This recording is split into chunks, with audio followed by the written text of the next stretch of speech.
கோவக்கார இயேசு எம்மில் கோவப்பட்டாரே, கோவக்கார இயேசு எம்மில் கோவப்பட்டாரே, கோவப்பட்டாரே இயேசு கோவப்பட்டாரே. பாடுங்க.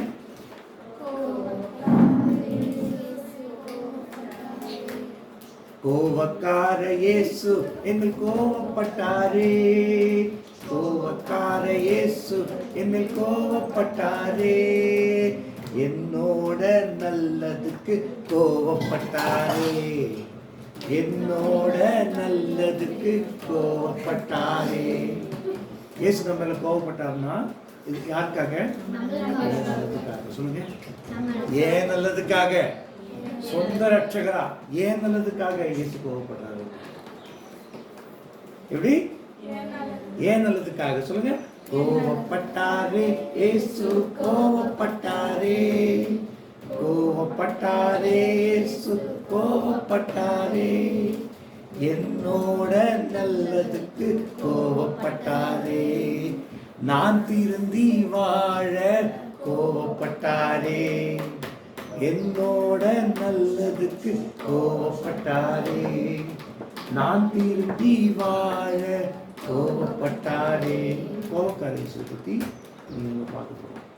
எல்லாரும் இயேசுவினுடைய ஊழியத்தை சொல்லும் பொழுது கிருபையாய் இருந்தார், நோயாளிகள் எல்லாம் சுகமாக்கினார். அதுவும் இந்த கார்ட்டூன்ல இல்ல மூவிஸ்ல பார்க்குற இயேசுலாம் வந்து ரொம்பவே சாந்த குணமுள்ளவர்களாக சித்தரிச்சு போடுவாங்க. ரொம்ப சாந்த குணமுள்ளவர்களாக சித்தரிச்சு எப்படி தடவி கொடுக்குற இயேசுவா போடுவாங்க. ஓகேவா? ஆனால் இயேசு கிறிஸ்து இந்த உலகத்தில் அவர் ஊழியம் செய்து கொண்டிருந்த பொழுது, மாம்சமாகி வந்து இந்த உலகத்தில் அவர் ஊழியம் செய்து கொண்டிருந்த பொழுது அவர் 100% மனிதனாக இருந்தார். அவர் எவ்வளவு சதவீதம் மனிதனாக இருந்தார்? 100%. அதனால தான் அவருக்கு அதிகாலை ஜெபம் தேவையா இருந்தது. அவர் தேவனாக இருந்தால் அவருக்கு அதிகாலை ஜெபம் தேவையில்லை, டெமோ தேவையில்லை. புரியுதா? யோவான் 5:19 படிச்சோம் இல்லையா? அது தேவையில்லை. அவர் 100% மனுஷனா இருந்ததுனால அவருக்கும் தேவனாகிய பிதாவிற்கும் பிதாவாகிய தேவனுக்கும் ஒரு கனெக்ட் வேணும்ன்றதுக்காக தான் அதிகாலை ஜெபம். அவர் அதிகாலை ஜெபத்தோடு மட்டும் இல்லை, முழுக்க முழுக்க பிதாவோட சஞ்சரித்துக் கொண்டிருந்தார். ஆனாலும் 100% மனுஷனா இருந்தார். காலையில மத்தேயு 1 எடுத்தா சாயங்காலம் வெளிப்படுத்தல் 22 வரைக்கும் படிக்க முடியும் உங்களால. கதை புஸ்தகம்லாம் படிக்கிறீங்க தானே? ஜாலியா இருக்குது தானே? அதுவும் கதை புஸ்தகம் தான். இயேசுவை பற்றிய கதை புஸ்தகம் தான். ஏன் அதை மட்டும் படிக்க முடியல உங்களால?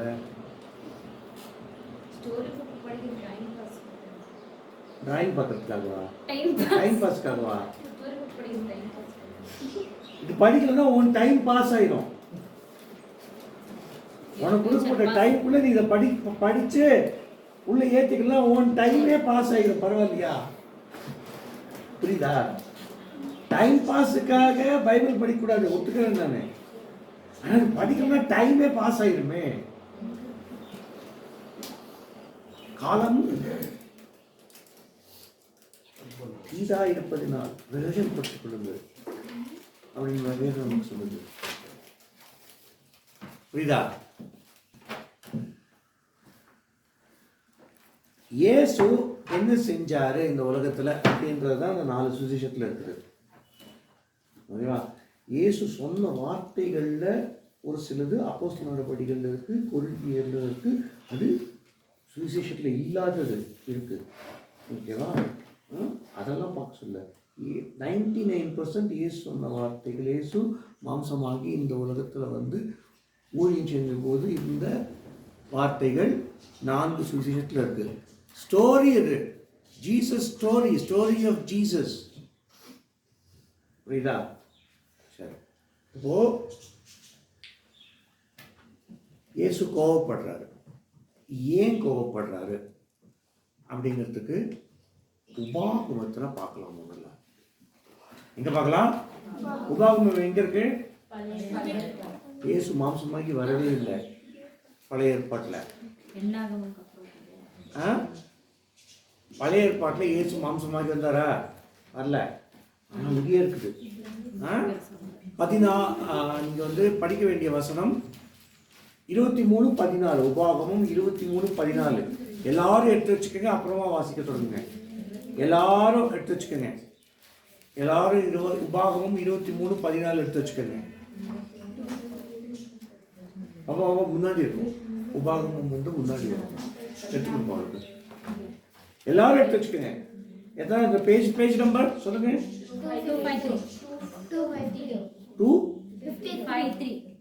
253. எல்லாரும் எடுத்தாச்சா? யாரோ ஒருத்தர் படிங்க இப்போ.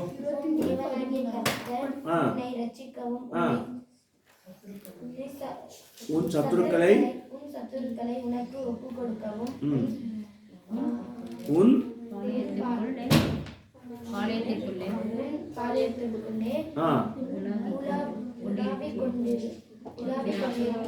உலாவிக் கொண்டிருக்கிறார்.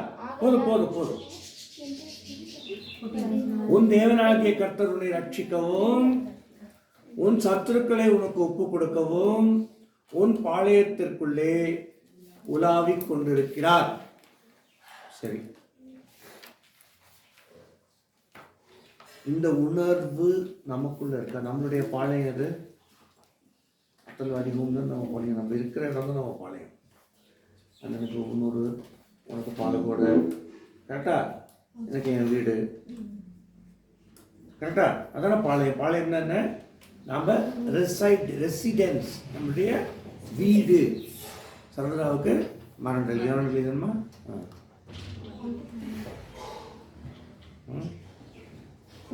தேவனாகிய கர்த்தர் உலாவிக் கொண்டிருக்கிறாங்க. கர்த்தர் உலாவுற இடம்னா எவ்வளோ நீட்டாக இருக்கணும். எதுக்காக மாமா ஸ்குவாட் டியூட்டி கொடுக்குறாருன்னு தெரியலப்போ, எதுக்காக க்ளீன் பண்ணுங்கன்னு சொல்கிறாருன்னு. நீங்கள் மாமாவுக்காக இனிமேல் க்ளீன் பண்ண வேண்டாம், ராணி அக்காவுக்காக க்ளீன் பண்ண வேண்டாம். யாருக்காக க்ளீன் பண்ணோம்? கர்த்தருக்காக. ஏன்னா கர்த்தர் உலாவிக் கொண்டிருக்கிறாருங்க. இந்த உணர்வு உங்களுக்கு இருந்துச்சு அப்படின்னா, கர்த்தர் என்னுடைய பாளையத்தில் உலாவிக் கொண்டிருக்கிறார் இருந்துச்சு அப்படின்னா என்ன பண்ணுவீங்க? க்ளீன் பண்ணுவீங்க, சண்டை போட மாட்டீங்க. ஏன்னா கர்த்தர் பார்த்துக்கிட்டே இருக்கிறார், பக்கத்துலேயே நீங்கள் சண்டை போடுறது பார்த்துக்கிட்டு. ஓ, நீ உங்களோட தலைவலியை பிடிச்சி இழுத்தியா, விதைக்கிற இருப்ப,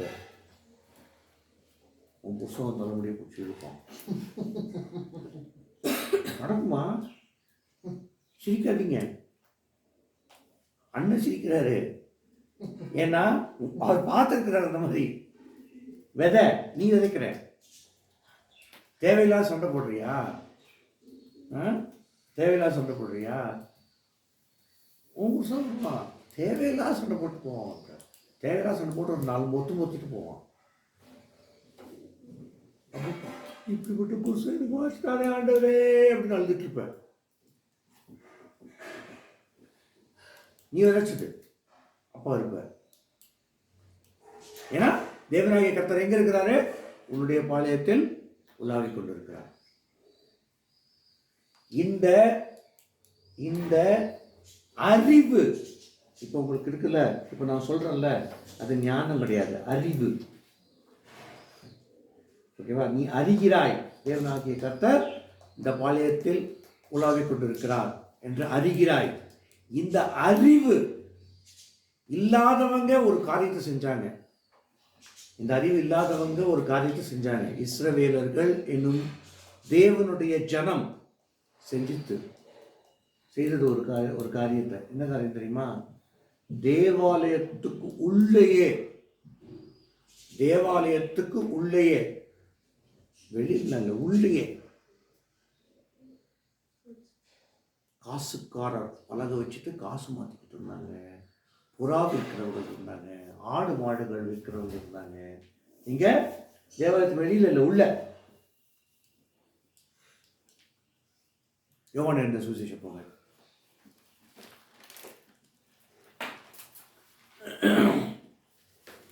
யோவான் சுவிசேஷம் 2ஆம் அதிகாரம் 2ஆம் அதிகாரம் யோவான் 2:13-14. யோவான் 2 நம்ம எல்லாருக்கும் தெரிஞ்ச ஒரு அருமையான ஒரு அற்புதம், கானா ஒரு அற்புதம், தண்ணீரை திராட்சரசமாக்கின அற்புதம். ஓகேவா? அதுக்கு அடுத்த அதே அதிகாரத்தில் தான் இதுவும் வருது. அது நிறைய பேருக்கு தெரியாது. எடுத்தவங்க படிங்க. 13, 14, 15, 16 வசனமாக படித்து ஸ்டாப் பண்ணுங்க. ஒரு வசனம் படிச்சுட்டு ஸ்டாப் பண்ணுங்க. உங்களுக்கு சொல்லுங்க. எல்லாரும் எடுத்தாச்சா? எல்லாரும் எடுத்தாச்சா? எடுக்காதவங்க இருக்கீங்களா? யோவான் 2, 13, 14, 15, 16 எல்லாம் எடுத்தாச்சா? இருங்க. எல்லாரும் மனசுக்குள்ள படிக்காதீங்க. படிக்கிற போது மனசுக்குள்ள படிங்க. ஜோடி படிமா. ஆமாம்மா. யூதருடைய பஸ்கா பண்டிகை சமீபமாய் இருந்தது. அப்பொழுது இயேசு எருசலேமுக்கு போய் தேவாலயத்தில் தேவாலயம் பக்கத்துல இருக்கிற தேவாலயம் வெளியே இருந்ததா? தேவாலயத்தில் சொல்லுங்க.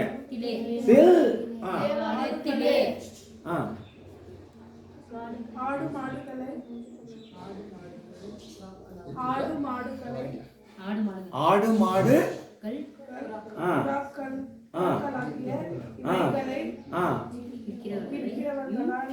விற்கிறவர்களையும்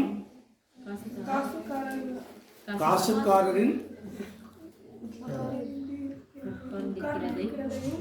உட்கார்ந்திருக்கிறதையும் கண்டு கயிற்றினால் ஒரு சவுக்கை உண்டு பண்ணி அவர்கள் யாவரையும் ஆடு மாடுகளையும் தேவாலயத்திற்கு புறம்பே துரத்திவிட்டு காசுக்காரருடைய காசுகளை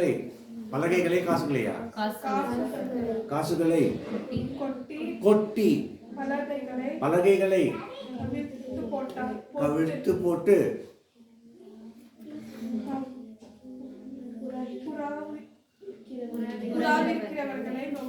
புறாவிற்கிறவர்களை நோக்கி இவைகள் இவ்விடத்திலிருந்து எடுத்துக்கொண்டு போங்கள். என் பிதாவின் வீட்டை வியாபார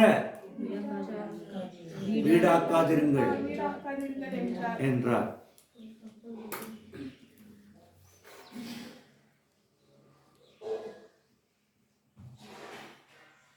இது எப்படி? சூப்பர்ல, ரொம்ப அருமையான கிருபையுள்ள கர்த்தர். அப்படிதானே இயேசு? கிருபை அப்படி பொங்குற அன்பு பொங்குற கர்த்தர். எடுத்து சவுக்கு எடுத்து விளாசி அடி துவம்சம். வயிற்று பொழைப்பு தானமா இருந்தாங்க அவங்க. அதாவது வயிற்று பொழைப்பு தானே, வியாபாரிகளுக்கு வயிற்று பொழைப்பு தானே. அதெல்லாம் கிடையாது. தேவாலயத்துக்குள்ள இதெல்லாம் செய்யக்கூடாதுன்னா செய்யக்கூடாது. என் பிதாவின் வீடு. நீங்கள் இப்போ தேவாலயம் என்ன அப்படின்னா, நீங்களே அந்த ஆலயம் அப்படின்னு நம்ம வேதம் சொல்லுது. நம்ம எல்லாரும் ஒன்று கூடும் இடம் தேவாலயம். புரியுதா? நம்ம எல்லாரும் ஒன்று கூடும் இடம். நம்ம எல்லாரும் ரத்தமும் சதையும் நம்ம எப்போ ஒன்று கூடுறோமோ அப்போ தேவாலயமாக இருக்கிறோம்.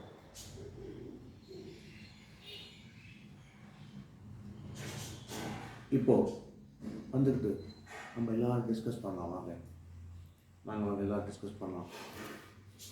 கர்த்தருக்கு பலி கொடுக்கணும். அப்போ ஆடு மாடுகள்லாம் எடுத்துட்டு வாங்க. கர்த்தருக்கு காணிக்க செலுத்துங்க அப்படின்னு டிஸ்கஸ் பண்ணுறது தப்பு.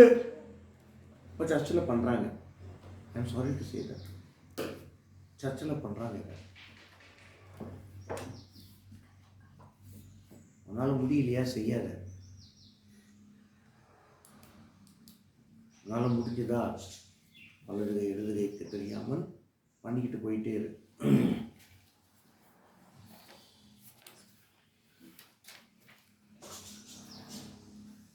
ஆனால் செலவாகுதேன்னா அதுக்கு நாங்கள் என்னென்ன பண்ணுறது?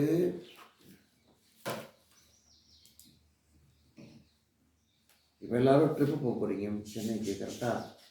செலவாகுமா? அதுக்கு செலவாகுமா செலவாகாதம்மா? செலவாகும். செலவு ஆகும். மாமா எல்லாரையும் கூப்பிட்டு வாங்க டிஸ்கஸ் பண்ணலாம். வாங்க எவ்வளோ செலவாகுதுன்னு டிஸ்கஸ் பண்ணலாம் அவங்ககிட்ட. மாமா ராணியை கூப்பிட்டுருப்பாரு. இப்போ பட்ஜெட் போடலாம், எவ்வளோ வேணும் நமக்கு, இதெல்லாம் செய்யலை, இதெல்லாம் செய்ய வேண்டாம் அப்படின்னு சொல்லி வாட்டர் பார்க் நோ அப்படின்னு போட்டாரா? ரேச்சல் எவ்வளவோ கெஞ்சி பார்த்தா. ரேச்சல்கிட்ட கிடையாதுமா அப்படின்ட்டார். இல்லைம்மா வேண்டாம்மா அப்படின்ட்டார். நான் கூட விட்டு கொடுத்து பார்த்தேன். பிள்ளைங்களாம் வாட்டர் பார்க் போகட்டும், நான் உங்களுக்கு ஸ்பான்சர் கொடுத்து வரேன்னு. Nothing doing. கர்த்தர் உங்களோட மனசை மாற்றட்டும் அப்படின்னு சொல்லிட்டு கர்த்தத்தை என்ன ஒப்பு கொடுத்துட்டாரு.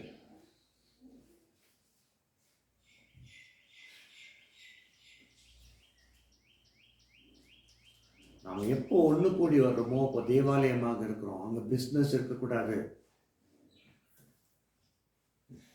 எங்களோட நல்லதுக்காக தானே, நாங்கள் ஜாலியாக இருக்கிறதுக்காக தானே. அங்கே பிஸ்னஸ் இருக்கக்கூடாது. கர்த்தருக்காக தானே கிறிஸ்துமஸ் செலிப்ரேஷன், கர்த்தருக்காக தானே செய்யணும் அப்படின்னு சொல்லிட்டு ஃபண்ட் வாங்குறது தப்பு. கர்த்தருக்காக தானேமா அந்த புறாக்கள். அவங்க புறாவை வாங்கிட்டு வீட்டில் போய் சமைச்சு சாப்பிட்டாங்களாமா? இல்லை, பலியிடத்துக்காக தான். பழைய ஏற்பாடு காலத்தில் இருந்தாங்க, பலியிடத்துக்காக தான். ஆடு மாடுகள் வீட்டில் போய் சமைச்சு சாப்பிட்டாங்களா? இல்லை, பஸ்கா பலி அடுத்த பஸ்கா பண்டிகை சமீபமாக இருந்ததுன்னு இருக்கு.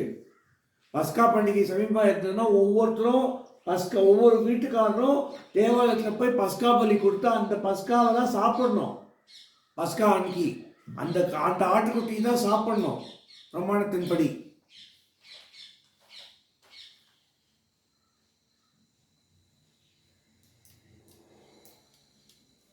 இது எப்படின்னா, இந்த கேம்புக்காக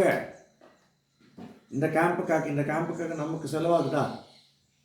எனக்கு செலவாகுதா? ஜெபினுக்கு செலவாகுதா? ஸ்நாக்ஸ்லாம் வாங்கி கொடுக்குறாங்க. இல்லை ஒரு நாளைக்கு நம்ம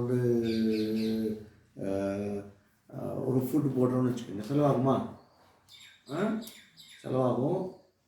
உடனே எல்லா ஃப்ரெண்ட்ஸுக்கும் கூப்பிட்டு என் கேம்ப் நடத்துகிறோம் வாங்க, செலவு எவ்வளோ ஆகுது, நீங்கள் கான்ட்ரிபியூட் பண்ணுங்க. Never will I do. என்றைக்குமே பண்ண மாட்டேன். அவங்களுக்காக போனுச்சுன்னா கொடுக்கட்டும். நான் இந்த ஸ்நாக்ஸையும் அவங்கள வாங்கி கொடுக்குன்னு சொன்னதில்லை. கேளுங்க, அவங்களாம் வாங்கி கொடுக்குறாங்க. ஓகே, கர்த்தருக்கு ஸ்தோத்திரம். வாங்கி கொடுக்க தடுக்க மாட்டேன். கர்த்தருக்கு ஸ்தோத்திரம். நான் சொன்னேன் நம்ம டேடி கிட்டக்க ஸ்நாக்ஸ் வாங்க சொல்லி. நான் இன்ஃபேக்ட் சொன்னேன், சாயங்காலம் ஸ்நாக்ஸ் கொடுத்துக்கலாம்டா, காலையில் எப்படியும் லஞ்ச் சாப்பிட்ற டைம் ஆகிட்டு 2 வேளையும் நான் வாங்கி கொடுக்குறேன் அப்படின்னா. ஒரு வேளை போதுண்டா ஸ்நாக்ஸுன்னு. இல்லை 2 வேளையும் கொடுக்குறேன், நான் கொடுக்குறேன் அப்படின்னா. போன வாட்டி ஃபஸ்ட் டைம் மறுபடிக்கு ஆயத்தம் பண்ணும்போது பிரியாணி போட்டோம். 22 பேருக்கு பிரியாணி போட்டோம். 22 பேர் அட்டன் பண்ணாங்க. 17 பேர் தொடர்ந்து வந்தாங்க. அந்த 17 பேருக்கு பிரியாணி போட்டோம். ஹோமில் தான் பண்ணோம். ஹோமில் தான் பண்ணி ஹோமில் இருக்கிற பிள்ளைங்களாம் போய் சாப்பிட்டீங்க. அப்போது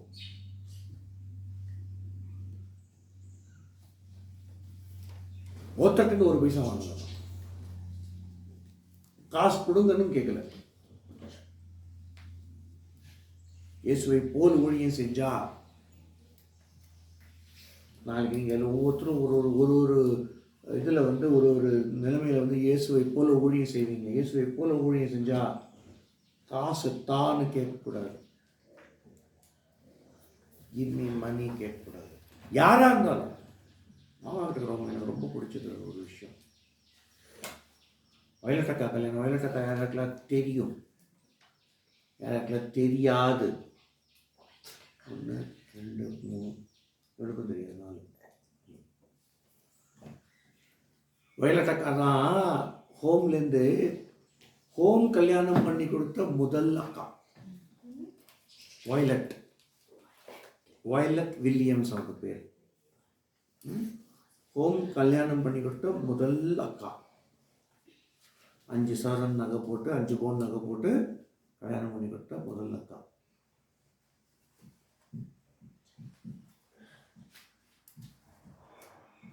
பட்ஜெட் போட்டார் மாமா. 67,000 ரூபா செலவாகும் பட்ஜெட் போட்டார், நகையும் சேர்த்து 67,000 ரூபா. அப்போ நகை விலை கம்மி இல்லையா, அதனால் 67,000 ரூபா ஆகும் பட்ஜெட் போட்டார். பிள்ளைங்கள்லாம் இங்கேருந்து கூப்பிட்டு போயிட்டு வரணும். நீங்களாம் புறக்கூட இல்லை, கோர்ஸ் நீங்களாம் புறக்கூட இல்லை, அது உங்களுக்கு தெரிஞ்சிருக்காது. பிள்ளைங்கள்லாம் கூப்பிட்டு போயிட்டு வரணும். ஓகே, கூப்பிட்டு போயிட்டு திரும்பி வரும்போது நான் அதே பஸ்ஸில் நான் வந்தேன், ஹோம் பிள்ளைங்களோட நானும் வந்தேன் பஸ்ஸில். ஓகே, இந்த அக்கா கல்யாணத்துக்கு போது சாலமன் எனக்கு ஒரு ஃப்ரெண்டு இருக்கார், வந்திருக்காரு, இங்கே வந்திருக்காரு. ஆமாம், அவனுக்கு உனக்கு ஞாபகம் இருக்கேன்னா நீ உங்கள் ரூமு கொடுத்தாதான் ஞாபகம் இருக்கட்டா. கனகரேன்னு இருப்பார், நம்ம அத்தாரா மாதிரியே. அவனுக்கு பேரே கருவாயன்னு வச்சாங்க நம்ம மிஸ்ஸேக்க, இன்னும் அவங்க இன்னும் வெள்ளை வெளியேன்னு இருக்கிற மாதிரி.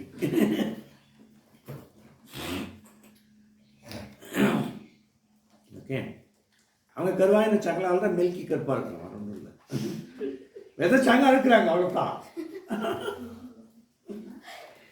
கிண்டல் பண்ணக்கூடாது அப்படின்னு சொல்லி சொன்னாங்களம்மா அண்ணா. அதான் விதைச்சாங்கல்ல, சாலமனை கருவாயின்னு சொன்னாங்கல்ல, மில்கி மட்டும் வெளுப்பாக இருக்கிறானா, பழிச்சுன்னு வெளியே இருந்து ஒன்றும் இல்லை, அவனும் கருப்பாக இருக்கலாம். மில்கிக்கெல்லாம் கொஞ்சம் ஃபேஷியல் பண்ணி பாருங்களேன், தார் ரோட்டில் இருந்து பாலிஷ் பண்ணாமல் இருக்கும், ஃபேஸு கருப்பாக இருப்பான். சரி, சாலமன் ஒரு அண்ணா, நானும் சாலமன்னாவும் கத்திரக்குன்னு காணிக்கெல்லாம் சேர்த்து வச்சு ஒரு அமௌண்ட்டு, நானும் பெரிய அமௌண்ட்டு அந்த காலம், இந்த கால காசுபடி ஒரு 3 லட்ச ரூபா இருக்கும் அந்த அமௌண்ட்டு, அட்லீஸ்ட் 2 லட்ச ரூபா இருக்கும் இந்த கால கணக்குப்படி. அதை கொண்டு போய் அண்ணா கல்யாணத்துக்கு யூஸ் பண்ணிக்கிறாங்க, காசு கொடுக்குறோம். வேணாம் பிரதர், வைங்க பிரதர் அப்படின்னு. எவ்வளோ ரூபா? லட்சக்கணக்கில் ரூபா கொடுக்குறோம். வேணாம் பிரதர், வைங்க பிரதர் அப்படின்னு சொல்லிட்டு அப்போ எங்களுக்கு ஒரு பாடத்தை எடுத்தார். அந்த காசை வாங்கியிருந்தா அடுத்த பிள்ளை கல்யாணத்துக்கு அவர் வச்சுருந்துருக்கலாம், இல்லை ஹோம் ஓட்டத்துக்கு வச்சுருந்துக்கலாம். இல்லை, வாங்கலை. ஃபஸ்ட்டு திங் அவர்கிட்ட நான் கற்றுக்கிட்டது என்ன அப்படின்னா, லூக் மாமாட்ட கற்றுக்கிட்டது என்ன அப்படின்னா, காசு கொடுத்தாலும் வேண்டாம்னு சொல்ல கற்றுக்கிட்டேன். யாராவது காசு கொடுத்தாங்கன்னா முதல்ல வேண்டாம். என்னோடய ஃபோனில் கூட, இந்த ஃபோனில் வாட்ஸ்அப் இருக்கும், என்னோட கூட பிறந்த அக்கா என் ட்ரீட்மெண்ட்டுக்காக காசு அனுப்புகிறேன்னா டோன்ட் சென்ட் மணி அப்படின்னு. கூட பிறந்த அக்கா, அவளுக்கு கடமை இருக்குது, எனக்கு காசு இல்லைன்னா கொடுக்கக்கூடிய உரிமையும் இருக்குது, கடமையும் இருக்குது. அவட்டுக்கு நான் என்ன சொன்னேன், டோன்ட் சென்ட் மணி. அவன் பக்கத்துலேயே தான் உட்காந்துருந்தான் அவர்கிட்ட பேசினபோது. கேளுங்க, காசு தான் வேணா கேள்வி, அவர் 10 லட்ச ரூபா அனுப்பிச்சுடு அப்படின்னு.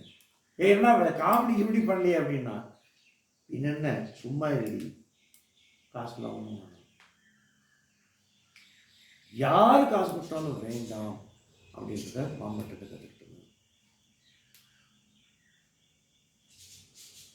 காசு இன்னும் நல்லது தானே, ஹோம் இன்னும் நல்லா டெவலப் பண்ணலாம் தானே, ஹோம் இன்னும் நல்லா பிள்ளைங்களுக்குலாம் இன்னும் நல்லா சத்தான சாப்பாடு போடலாம் தானே. இவங்க கல்யாணத்துக்காகன்னு கொடுத்தாங்க. கல்யாணத்துக்கான செலவு ஏற்கனவே சந்திக்கப்பட்டு விட்டது. வயலட்டக்காவோட ஸ்பான்சரு யூகேலேருந்து 67,000 ரூபா அனுப்பிச்சிருந்தாங்க. சரியா அந்த காசு. அதை தவிர 5 பவுன் நகையும் அனுப்பிச்சிருந்தாங்க. யாருமா?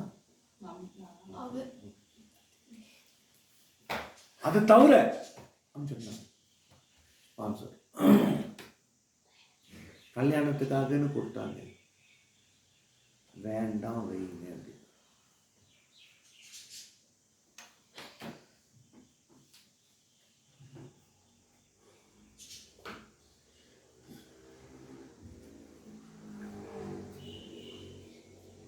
நான் பிள்ளைங்களுக்கெல்லாம் ஸ்பான்சர்ஸ் கொடுக்குறேன்னா, மாமா ஒரு நாள் கூட எனக்கு ஸ்பான்சர்ஸ் பண்ணணும்னு கேட்க தெரியுமா? கர்த்தர் எனக்கு உணர்த்தி நான் ஓடுன்னு ஓடி அவங்களுக்கெல்லாம், என்னுடைய ஃப்ரெண்ட்ஸுக்கெல்லாம் ஆசீர்வாதம் வரணும். உங்களுக்கு ஸ்பான்சர் பண்ணணும், அவங்களுக்கு ஆசீர்வாதம் வரணும். நான் ஓடுன்னு ஓடி அவர்களுக்கு ஆசீர்வாதத்தை பெற்றுக் கொடுக்குறேன். ஒரு நாள் கூட மாமாவும் சரி, ராணியும் சரி, யாருமே எங்களுக்கு காசு கேட்டது கிடையாது. இந்த டேங்க் மாற்றின போது கூட வேண்டாம் அப்படின்னாரு. சும்மா இருக்க பிரதர், உடஞ்சி இருக்குது, அவர்கிட்ட ட்ரஸ்ட்டில் காசு இருக்குன்றாரு, வாங்கி கொடுக்குறேன்றாரு, வேணாங்கிறீங்க அப்படின்னு சொல்லி திட்டி மாற்றினு வந்தார். மஞ்சள் டேங்க்கு இங்கே இருக்குது, மாமாவோட டேங்க் அது திட்டி மாற்றினது. வேண்டாம் அப்படின்னாரு. சரிமா? உடஞ்சி சைடு வழியாக தண்ணி ஊற்றின ஞாபகம் இருக்குதா உங்களுக்கு?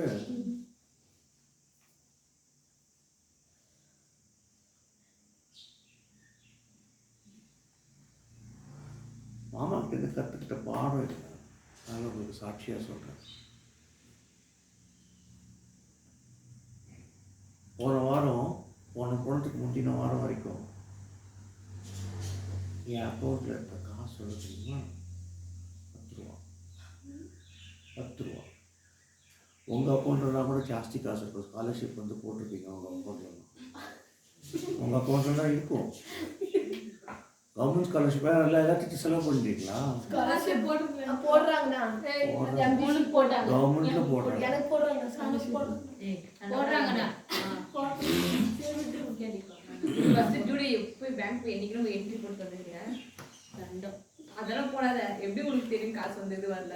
காலேஜ் போறதுல பேங்க்ல வரும். மாசம் 1000 ரூபா போடுவாங்க கவர்மெண்ட்ல இருந்து. உனக்கு பேங்க்ல வரும். உங்க பேங்க் அக்கௌண்ட்லாம் கூட ஜாஸ்தி இருக்கும். என் பேங்க் அக்கௌண்ட்ல 0 இருந்துச்சு. 10 ரூபா இருந்துச்சு அக்கௌண்ட்ல.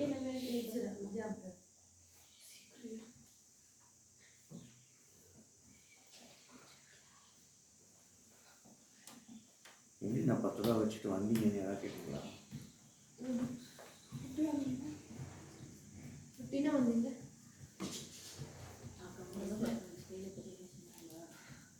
பிரியாக்கா கிட்டேருந்து கடன் வாங்கிட்டு வந்தேன். என் மனைவி பிரியாக்கிட்டேருந்து கடன் வாங்கிட்டு வந்தேன். மெய்யாவே சொல்கிறேன். இதெல்லாம் சொல்லலை, பொய் சொல்லலை. என்னோடய ட்ரீட்மெண்ட்டுக்காக 10,000 ரூபா கடன் வாங்கினேன் பிரியாக்கா கிட்ட. திருப்பி கொடுத்துட்டு தான் வாங்கியிருக்கேன். அந்த ட்ரீட்மெண்ட்டுக்கான பணத்தில் கொஞ்சம் பாக்கி காசு இருந்துச்சு. அந்த பாக்கி காசுலாம் வந்து ஆமாம், ஒய்ஃபுக்கிட்டேருந்து வாங்கினாலும் கடன் தான். ஏன்னா நான் சம்பாதிச்சு கொடுத்த பணத்துலேருந்து அவள் கொடுக்கல. நான் சம்பாதிச்சு கொடுத்த பணத்துல அது என்னோட உரிமை வாங்கிட்டு வந்துடுவேன். அதில் கொடுக்கல.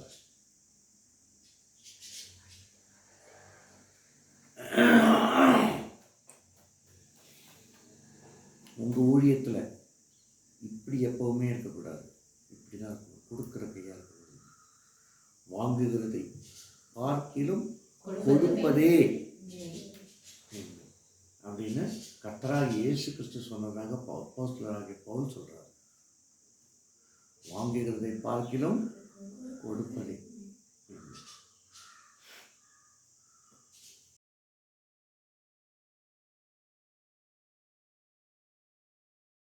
இயேசுவின் ஊழியம் 3ஆம் பாவம் அவர் கொடுக்கும் மன்னிப்பு அப்படிங்கிறது. இயேசுவை சிலுவையில் எடுத்து கூட்டு போகிறாங்க. இந்த பக்கம் ஒரு கள்ளன், இந்த பக்கம் ஒரு கள்ளன்னு சிலுவையில் அறைகிறாங்க. இயேசு அந்த நிலைமையில நானா இருந்தா நான் இருப்பேன். இயேசுடைய நிலைமையில நான் இருந்தேன்னா நாசமா போக என்ன சிலுவையில் அறையிறாங்க அப்படின்றது. நல்லா இருப்பியா முந்தி பிள்ளாத்த, நீ நல்லா இருப்பியா ஏரோதே, நீ நல்லா இருப்பியா அப்படின்றது இருப்பேன் நானா இருந்தான். பழைய மனுஷனாகிய சாய் கிரிதர் ஐயராக இருந்திருந்தால் சொல்லியிருப்பேன். இயேசு என்ன சொல்றாரு? பிதாவே, இவர்கள் செய்வது இன்னது என்று அறியாமல் இருக்கிறார்கள், இவர்களை மன்னியும். எதிரிகளையும் மன்னித்த அன்பு. தன்னை சிலுவையில் அறைந்தவர்களை சிலுவையில் அறைஞ்ச அவனுக்கு ஃப்ரெண்டா இனிமையாமா?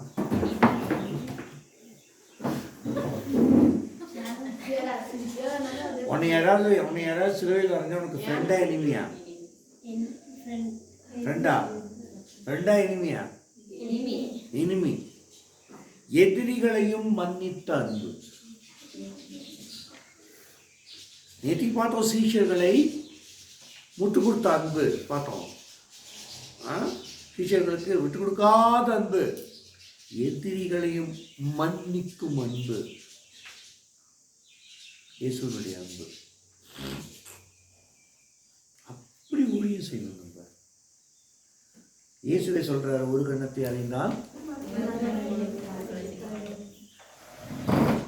நம்ம என்ன பண்றோம்?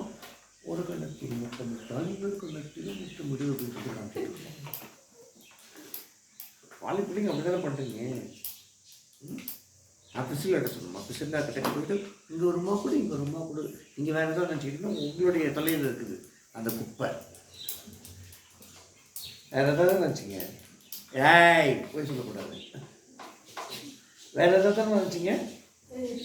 ஒரு கண்ணத்தில் முத்தமிட்டால் இன்னொரு கண்ணத்தில் முத்தமிடு. வயசுக்கூடாது, வேறு ஒன்றும் இல்லை. பிசிலா நான் சொல்கிறது.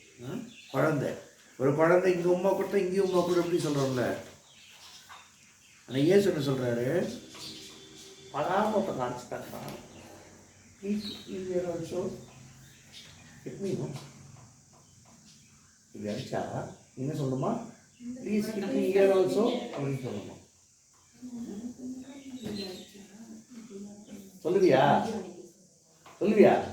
சொல்ல மாட்டேன். ஆனால் ஏசப்பா சொல்கிறாரு. ஏசப்பா அப்படி சொல்கிறாரு. நீ சொல்லுவியா? லைக்கு உன்னை யாராவது அடிச்சாங்கன்னா இன்னொரு வாட்டி அடிங்க அப்படின்னு சொல்லுவியா? திருப்பி அடிச்சுடுவேன், இல்லை அழுதுடுவேன். டீச்சராக இருந்தால் அழுதுடுவேன்.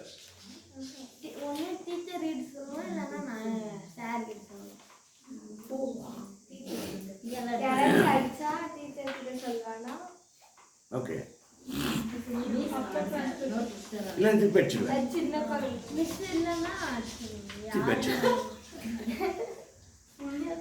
ஆனால் இயேசு சொல்றாரு, ஒரு கணத்தில் இருந்தால் மறுகணத்தை காட்டு. ஏன் எப்போ காமிக்க முடியும் சொல்லுங்க? ஜூடித் நீங்க சொல்லுங்க. ஒரு கண்ணத்தில் ஒருத்தர் அரைஞ்சா அப்படின்னா மறுகணத்தையும் எப்போ காமிக்க முடியும் உங்களால? உங்களுக்குள்ள நீடிய பொறுமை இருக்கணும், உங்களுக்குள்ள மன்னிக்கும் குணம் இருக்கணும். உங்களுக்குள்ள மன்னிக்கும் குணம் இருக்கணும்.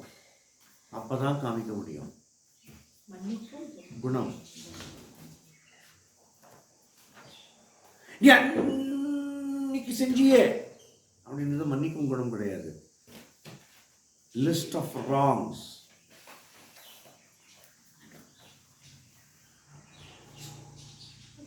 1 கொரிந்தியர் 13ஆம் அதிகாரம் படிக்க ஆரம்பிங்க. பாப்போம் யாராவது 13ஆம் அதிகாரம் படிக்க.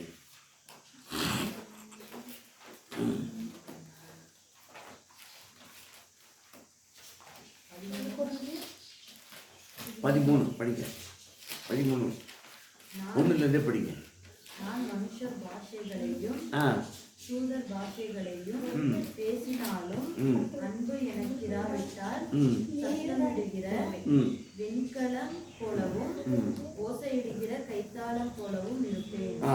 நான் தீர்க்க தரிசன வார்த்தை உடையவனாய் இருந்து சகல ரகசியங்களையும் சகல அறிவையும் அறிந்தாலும் மலைகளை பெயர்க்கத்தக்கதாக சகல விசுவாசமுள்ளவனாய் இருந்தாலும் அன்பு எனக்கு இராவிட்டால் நான் ஒன்றும் இல்லை. ஒரு நிமிஷம், தாளந்துகள் அப்படின்னு சொல்லிட்டு அந்த வசனங்கள் எழுதிட்டீங்கல்ல, அதில் வர்றதெல்லாம் வருது. இப்போ இதுக்கு இருந்தாலும் மனுஷர் பாஷை தூதர் பாஷை 18 பாஷையெல்லாம் பேசினாலும் அன்பில்லாவிட்டால் நான் ஜீரோ. எனக்கு உண்டான யாவற்றையும் நான் அன்னதானம் பண்ணி கொடுத்தாலும் ஓமுக்கே எல்லாத்தையும் எழுதி வச்சாலும் என் சரீரத்தை சுட்டெரிக்கப்படுவதற்கு கொடுத்தாலும் நான் முசிறியே கொடுத்தாலும் அன்பு எனக்கு இராவிட்டால் எனக்கு பிரயோஜனம் ஒன்றும் இல்லை. எனக்கு பிரயோஜனம் ஒன்றும் இல்லை.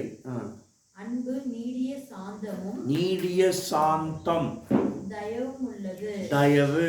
அன்புக்கு பொறாமை இல்லை. பொறாமை இன்மை. அன்பு தன்னை புகழாது.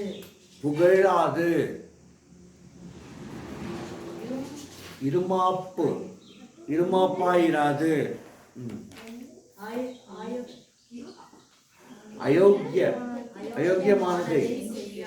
அயோக்கியமானதை செய்யாது. தற்பொழிவை நாடாது. சினமடையாது. தீங்கு நினையாது. அநியாயத்தில் சந்தோஷப்படாமல் சத்தியத்தில் சந்தோஷப்படும். சகலத்தையும் தாங்கும். சகலத்தையும் விசுவாசிக்கும். சகலத்தையும் நம்பும். சகலத்தையும் சகிக்கும்.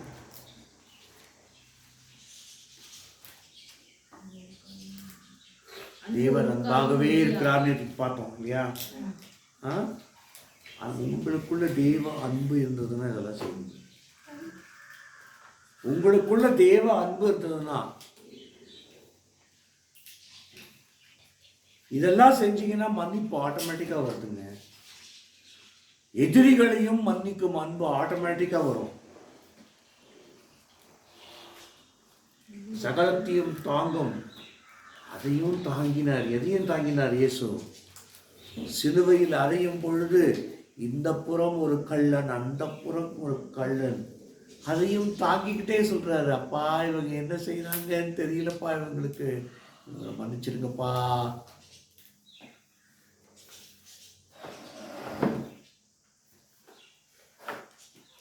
நம்பிதானே யூதாஸ் காரியத்தை நம்முடைய சீஷனா சேர்த்துட்டாங்க.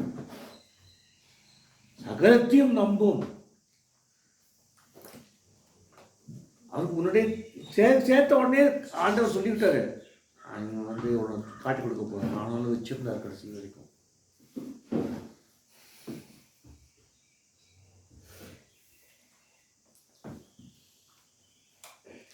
மாமா அடிக்கடி சொல்லுவார், ஹோம் பிள்ளைங்களை குறித்து சொல்லுவார். ஹோம் பிள்ளைங்க யாரு, ஓடுகாலிங்க யாருன்னு தெரியணும் சொல்லுவாரா? ஹோம் பிள்ளைங்க யாரு, ஓடுகாலிங்க யாருன்னு எனக்கு தெரியும். ஆனால் ஓடுகாலிங்களை தட்டி விட்டுறாரு மாமா. ஹோம்லேருந்து தட்டி விட்டுறதில்லை. இயேசுவை போல ஊழியம் செய்கிறது. ஏன்? இயேசுவை போல ஊழியம் செய்வதால.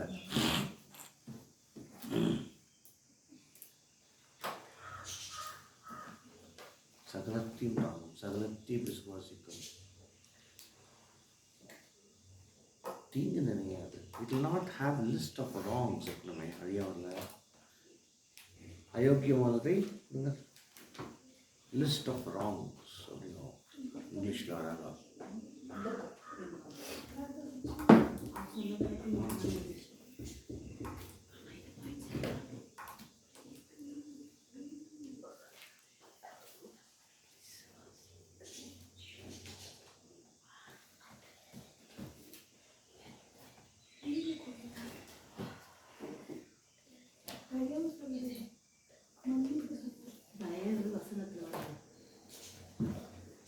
அநியாயத்தில் சந்தோஷப்படாமல் சத்தியத்தில் சந்தோஷப்படும்.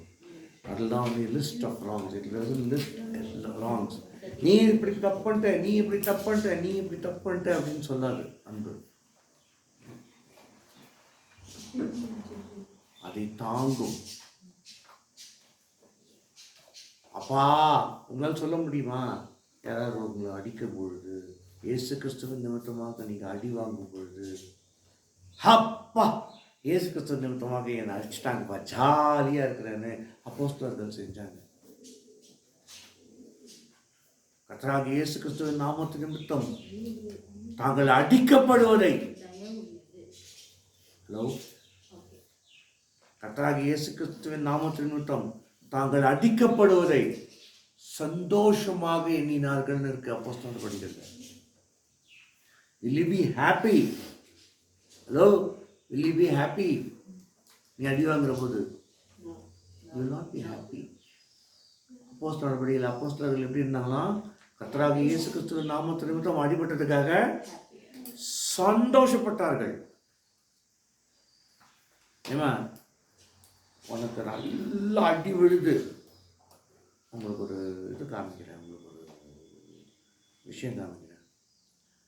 அந்த பல்பு இருக்கிற இடம், இந்த பல்பு இருக்கிற இடம் ரெண்டுத்துலேருந்தும் கயிறு தொங்குது. ஓகேவா? கையை இப்படி கட்டப்பட்டிருக்கு, காலு இப்படி கட்டப்பட்டிருக்கு, அந்த இடத்துல தொங்கிட்டு இருக்கிறாங்க. ஓகேவா? சந்தோஷமாக இருப்பாங்களா இல்லை துக்கமாக இருப்பாங்களா? அவங்க துக்கமாக இருப்பாங்க. பவுலும் சீலாவும் அப்படி கட்டப்பட்டிருந்தார்கள். காலை தொழுமரத்தில் மாட்டி கட்டப்பட்டிருந்தார்கள். யாரு? பவுலும் சீலாவும் யாரு? பவுல் தேவனுடைய ஊழியக்காரங்க. சந்தோஷமா பாட்டு பாடிட்டு இருந்தாங்க.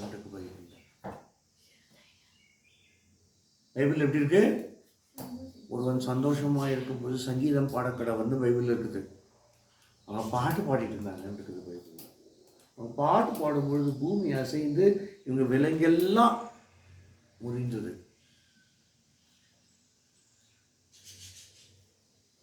ஒன்னால சந்தோஷமா இருக்க முடியுமா? உன்னால பாட்டு பாட முடியுமா? அந்த நிலைமையில நான் இருந்திருந்தேன் அப்படின்னா, சாய்கிரி தரையை இருந்திருந்தேன் அப்படின்னா, ஆண்டவரே, ஏன் ஆண்டவரே இவங்க எல்லாரையும் சமைச்சிடுங்க ஆண்டவரே, என்னை மட்டும் விடுவிச்சிடுங்க ஆண்டவரே. சீலா அப்போ நானே அப்படின்னு இருப்பான். சீலா உன்னையும் தண்டா போடும் போது நான் வந்து தப்பிச்சுக்கணும்னு அது சிறைசாலையிலிருந்து சந்தோஷமாக ரெண்டு பேரும் பாட்டு பாடினாங்கன்னு. கர்த்தராகிய இயேசு கிறிஸ்துவின் நிமித்தம் உங்களுக்கு உபத்திரவம் வரும். மேக்னிடியூட்கா, அதாவது ஜெயிலில் போடுறதுலாம் இல்லாமல் இருக்கலாம் இன்னும் கொஞ்சம் காலத்துக்கு. உபத்திரவ காலத்தில் அதுவும் வரும், ஜெயிலில் போடுறதும் வரும். உபத்திரவ காலத்தில் நீங்கள் இல்லாதபடிக்கு நீங்கள் பார்த்துக்கணும். எப்படி பார்த்துப்பீங்க? வேதத்தை வாசித்து வேதத்தை தியானிச்சிங்கன்னா கர்த்தர் வரும்போது உங்களை எடுத்துக்க போகிறாரு. He's going to take you. Where? Where is he going to take you? To heaven. புரியுதா? மன்னிப்பு என்பது மிக மிக மிக மிக முக்கியமானது. கர்த்தருடைய ஊழியக்காரர் மன்னிக்கிறவனாக இருக்கணும். கர்த்தருக்கு ஊழியம் செய்யும் எவரும் மன்னிக்கிறவர்களாக இருக்கணும். மன்னிப்பு இல்லை என்றால் அவங்க கர்த்தருடைய ஊழியக்காரர்களே கிடையாது. தன்னுடைய எதிரியையும் மன்னித்த இயேசு.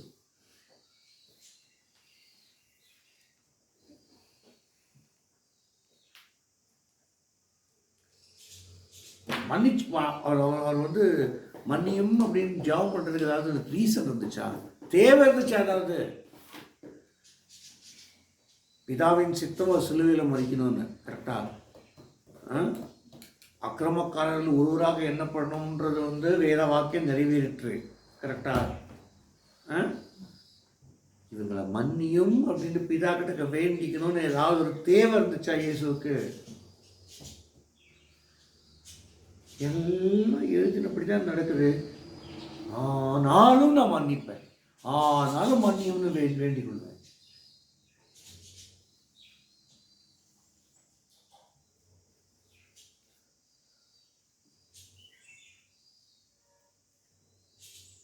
நீங்களும் நானும் ஜெபம் பண்ணா கேட்குறாரோ இல்லையோ, இயேசு ஜெபம் பண்ணா மெய்யாகவே மெய்யாகவே பிதா கேட்டிருப்பார்.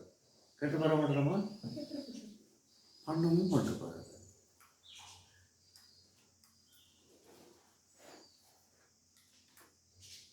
அப்படி செய்த 100க்கு அதிபதி ரட்சிக்கப்பட்டான்னு வரலாற்றில் சொல்லுது. இயேசுவை சிலுவையில் இருந்த 100க்கு அதிபதி, அதாவது செஞ்சுரியன் அப்படின்னு சொல்லி இங்கிலீஷில் வரும், ஆர்மி கமாண்டர் அவன், ரட்சிக்கப்பட்டான்னு ஹிஸ்ட்ரி சொல்லுது நமக்கு. ஏன் இந்த ஹிஸ்ட்ரி முக்கியம் நமக்கு? ஏன்னா ஏசு சொன்னார் மன்னியும். அதனால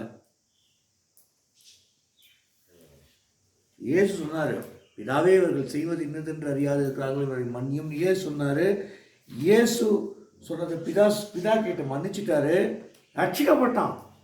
ஒரு ஆர்மி கமாண்டர் சாக போற நிலைமையிலே அவருக்கு ஆத்துமராக.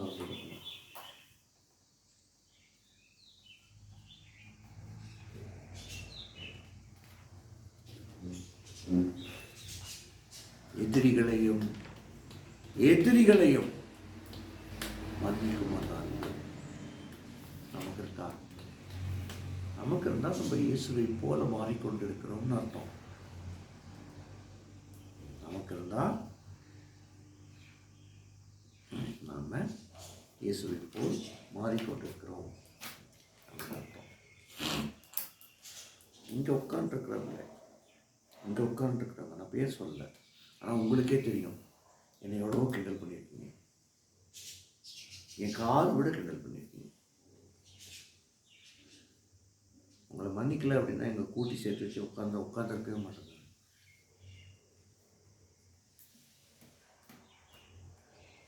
என் காது கேட்க சொல்லியிருக்கிறீங்க, எனக்கு ரொம்ப கிண்டல் பண்ணியிருக்கீங்க, ரொம்ப மனசு உடைஞ்சு போயிருக்கிறேன் அந்த டைம்லலாம்.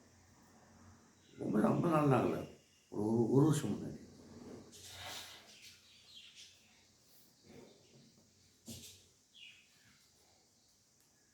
லிட்டரலாக என்னை கிண்டல் பண்ணாதவங்க இங்கே உட்காந்துருக்கிறவங்களால புதுசாக வந்தவங்களை தருமையா எல்லாமே கிண்டல் பண்ணிருக்கீங்க. என்ன அப்படி தானே அனிதா என்னை கிண்டல் பண்ணியிருக்கா தானமோ? பண்ணியிருக்கே இல்லையா? தூக்கம் வருது, நான் போங்க. நானும் என்னை கிண்டல் பண்ணியிருக்கிறியா இல்லையா? நீ என் உருவத்தை பார்த்து கேள்விப்பட்டிருக்கீங்களா இல்லையா? டயனா நான் நடந்தால் எப்படி நடப்பேன், நடந்தலாம் காமிச்சிருக்கிறான்.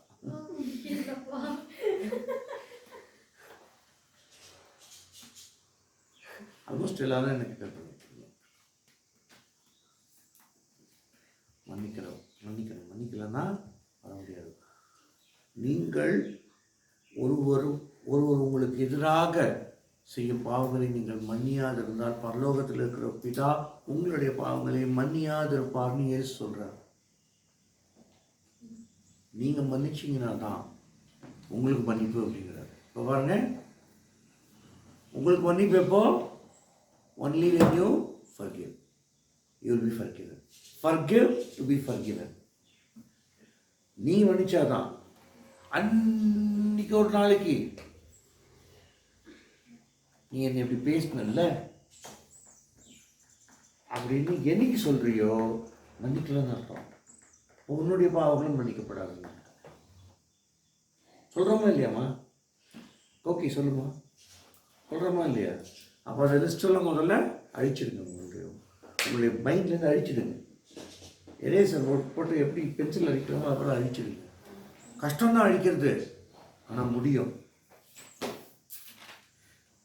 அந்த நினைவுகள் எல்லாவற்றையும் உனக்கு எதிராக பாவம் செய்தவர்களை நீ மன்னிக்காவிட்டால் உன்னால் கிறிஸ்துவுக்காகவும் ஊழியம் செய்ய முடியாது, கிறிஸ்துவை போல சத்தியமாக ஊழியம் செய்ய முடியாது. கிறிஸ்துவுக்காக வேணா கழுத போல போய் கத்திட்டு வருவேன். கிறிஸ்துவை போல, இயேசு கிறிஸ்துவை போல உன்னால் ஊழியம் செய்ய முடியாது மன்னிக்கவில்லை என்றால். மன்னிப்பு மிக மிக மிக மிக அவசியமானது.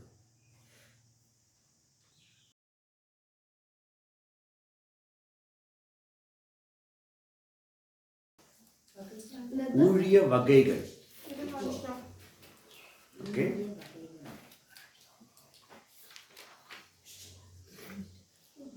ஊழிய வகைகள்.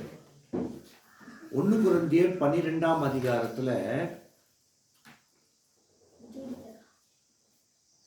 1 கொரிந்தியர் 12ஆம் அதிகாரத்துல செகண்ட் பார்ட் எதுமா 26ஆமா வசனம்? 1 கொரிந்தியர் 12ல நீ காலையில கொடுத்த வசனம் தான். 12ல செகண்ட் பார்ட்டுக்கு ஒரு வசனம் கொடுத்தது. காலைல எழுதினது 28 படிங்க. இது காலையில ஊழியத்திலேயும் வித்தியாசங்கள் உண்டு. தேவனாகிய சபையிலே முதலாவது தேவனானவர் சபையிலே வசனம் நம்ம சொல்லுமா? 28 12:28 தேவனானவர் சபையிலே நம்ம என்ன திருச்சபை. ஓகே, நம்ம எல்லாரும் சேர்ந்து தான் திருச்சபை. தேவனானவர் சபையிலே, தேவனானவர் சபையிலே படிங்க. சபையிலே முதலாவது அப்போஸ்தலரையும் இரண்டாவது தீர்க்கதரிசிகளையும் மூன்றாவது இங்க பார்க்கணும். படிக்கும்போது அவங்க படிக்கிறத கேளுங்க.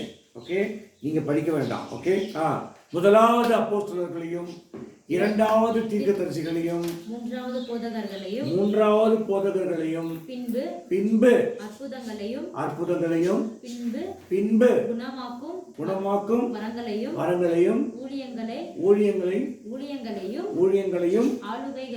ஆளுகைகளையும், பலவித பாஷைகளையும் ஏற்படுத்தினார்.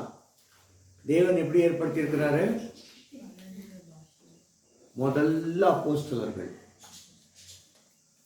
அப்போஸ்தலர்கள்னா 12 அப்போஸ்தலர்கள் மட்டும் நினைச்சுக்காதீங்க.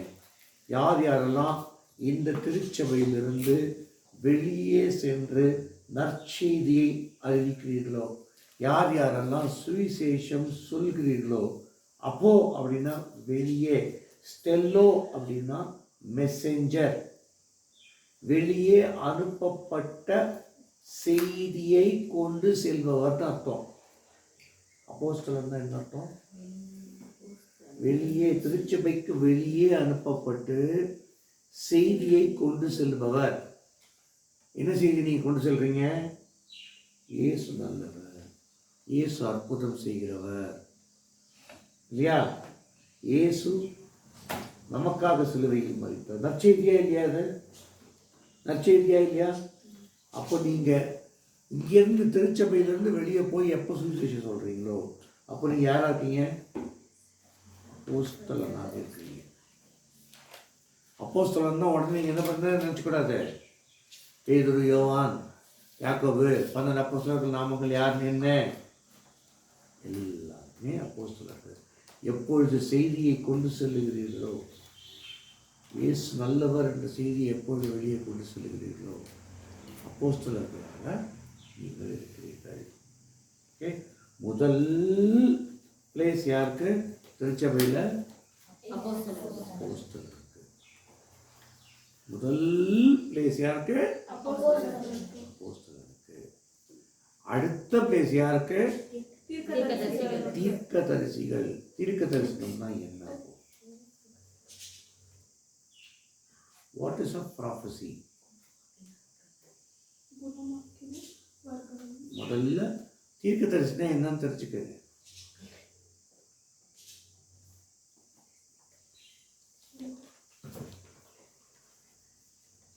டயானா ஒரு தீர்க்கதரிசி, பிரிஸ்சில்லா ஒரு தீர்க்கதரிசி. தீர்க்கதரிசியா? பிரிஸ்சில்லா தீர்க்கதரிசியா?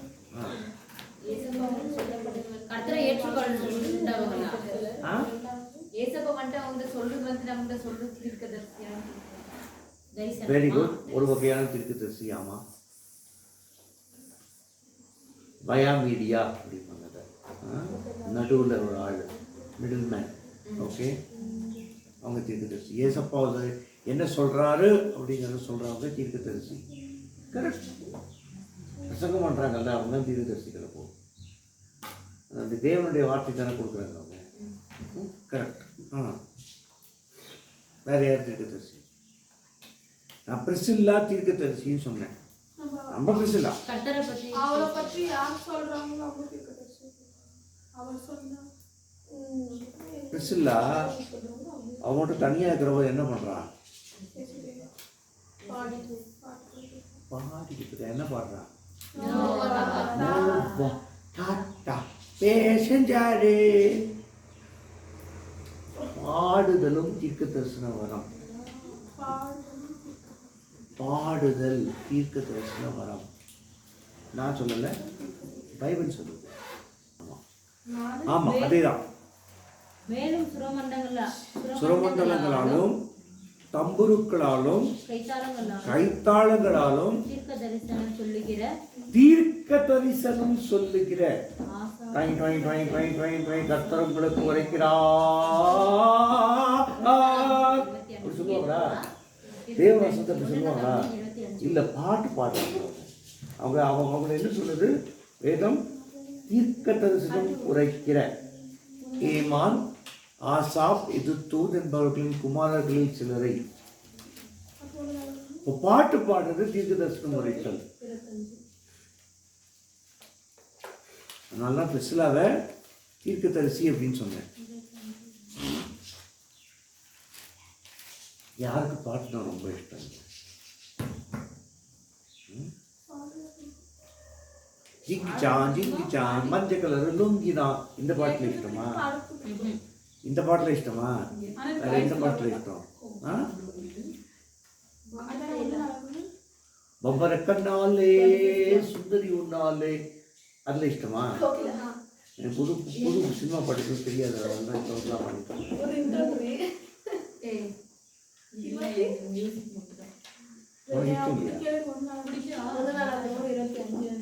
டயானா தீர்க்கதரிசினால தான் சொன்னேன் நான்.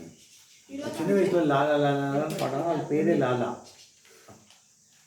அது பேரே லாலா, அதெல்லாம் தான் வச்சாங்க. தெரியுமா தெரியாது அவங்களுக்கு? அவளை லாலான்னு தான் கூப்பிடுவான். ஆரம் லாலா இதுவா அப்படின்னு தான் கூப்பிடுவான். ஏன் சின்ன வயசுல லாலா பாடிட்டு இருந்தேன்.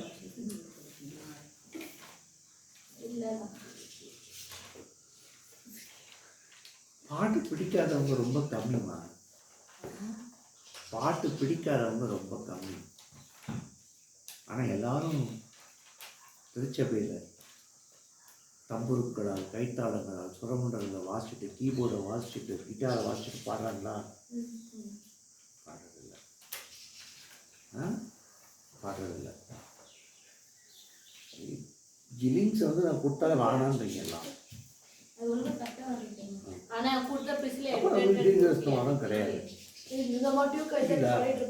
அப்போ நமக்கு தீர்க்க தரிசன வரம் கிடையாது. எனக்கு தீர்க்க தரிசன வரம், பாடல் தீர்க்க தரிசன வரம் எனக்கு கிடையாது. ஆனால் பாடல் இயற்றும் வரம் எனக்கு இருக்கு. இன்னைக்கு காலையில் ஒரு பாட்டு சொன்னேன். என்ன பாட்டு சொன்னேன்? கோவப்பட்டாரே கோவப்பட்டாரே, என்னோட நன்மைக்காக கோவப்பட்டாரே, கோவப்பட்டாரே கோவப்பட்டாரே. இது தீர்க்க. ஆனால் பாடுறது கிடையாது. பாட்டை இயற்றுவதும் தீர்க்க தரிசனம். பெர்க்மான்ஸ் தீர்க்க தரிசி. மறவாமல் நினைத்தீரையா,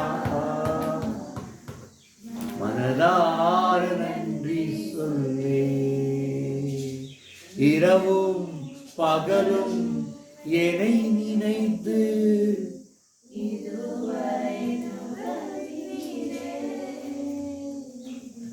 என்ன சாங்க அப்படியே அவருக்குள்ள அப்படியே கொண்டு போகுது. பார்த்தீங்களா? தீர்க்க தரிசனம்.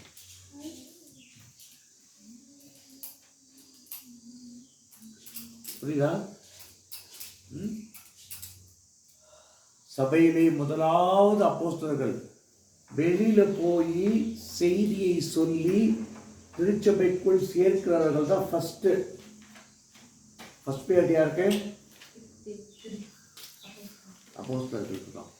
செகண்ட் தீர்க்கதரிசிகள் யாரே வெறும்னா பாடுறவங்க கிடையாது, பாட்டை எழுதுகிறவர்கள், பாட்டை இசைத்து அதை உங்களுடைய இருதயத்தில் பதிய வைக்கிறவர்கள். யாரு? தேவ மகிமையை பாடலாக எழுதி உங்களுடைய இருதயத்தில் பாடி உங்கள் இருதயம் பாடும்படியாக. நீங்கள் தூங்கும்போது சில பாட்டுகள் உங்கள் கனவுல வரும். வருமா வராதா? அப்படி ஏதாவது ஒரு பாட்டு சொல்லுங்க.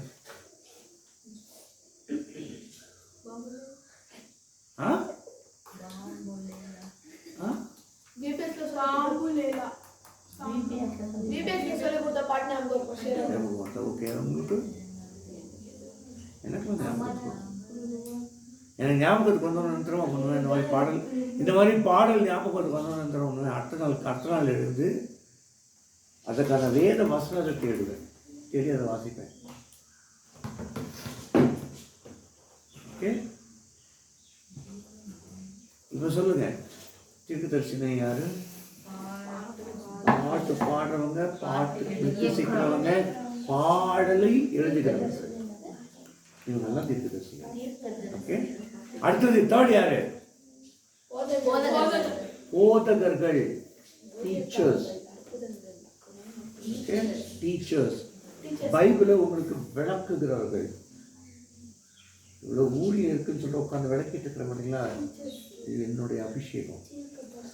எனக்கு தீர்க்க தரிசனத்தை விட அதிகமான அபிஷேகம் எங்க இருக்கு?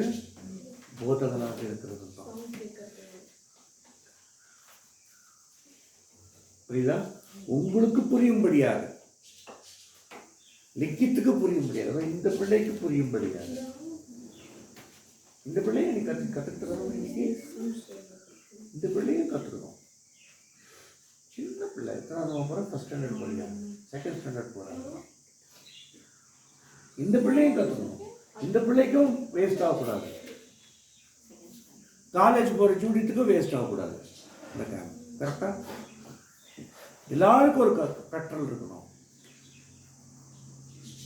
இது அபிஷேகம், இது கற்றுக் கொடுக்குற அபிஷேகம். ஓகே, இந்த அபிஷேகத்தை பெற்றவனாக நான் இருக்கிறதால போதகர். I am third level. சபையிலே முதலாவது அப்போஸ்தலரையும், பின்பு தீர்க்கதரிசிகளையும், பின்பு போதகர்களையும். எங்களுக்கெல்லாம் அப்புறமா தான் என்ன வருது? அற்புதங்கள், அடையாளங்கள், பல பல பாஷைகள், குணமாக்கும் வரங்கள், ஊழியங்கள். நான் ஊழியம் செய்யணும். ஏய், இந்த மூணுக்கு அப்புறமா தான் நீங்க குணமாக்கும் வரங்கள், ஆளுகை செய்வது, பலவித பாஷைகளையும் பலவித பாஷைகள். நீங்க பெந்தகோஸ்தே சபைக்கு, ஏஜி சபைக்கெல்லாம் போய் பாருங்க. கிண்டல் பண்ணல, நான் அவங்களை கிண்டல் பண்ணலை. உங்களுக்கு புரியாத பாஷையில் பேசிட்டு இருப்பாங்க. அந்நிய பாஷை அப்படிம்பாங்க. கேட்டால் அந்நிய பாஷை அபிஷேகம் அப்படிம்பாங்க. ஓகே, அந்நிய பாஷை அபிஷேகம் பெற்றவங்க. இங்கே இருக்கிறவங்கள யாராவது நான் அந்நிய பாஷை பேசி கேட்டிருக்கீங்களா? எப்போ கேட்டிருக்கேம்மா? நான் பேசி அந்நிய பாஷை பேசி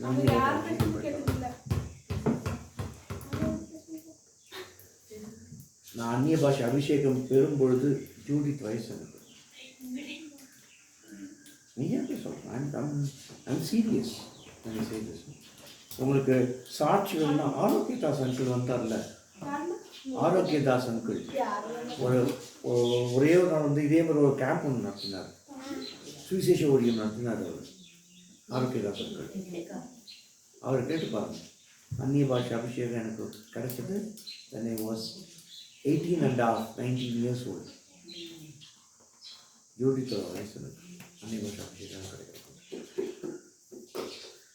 ஆனால் உங்களை யாருக்கும் நான் அந்நிய பாஷை பேசுறது தெரியாது. அதுதான் தெரியுமா? தெரியாது.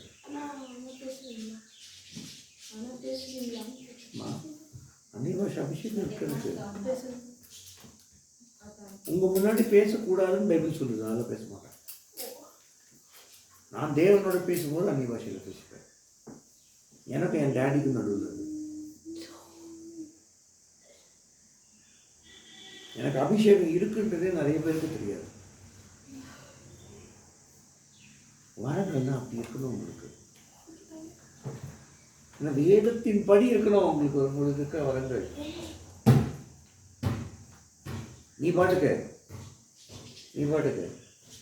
சினிமா பாட்டுக்கு டான்ஸ் ஆடுற மாதிரி அதில் ஒரு ஏசுவே அப்படின்னு சேர்த்துக்கணும்னா விசுவாச பிரமாணத்துக்கு எதிரானதாக இருக்கிறது. புரியுதா?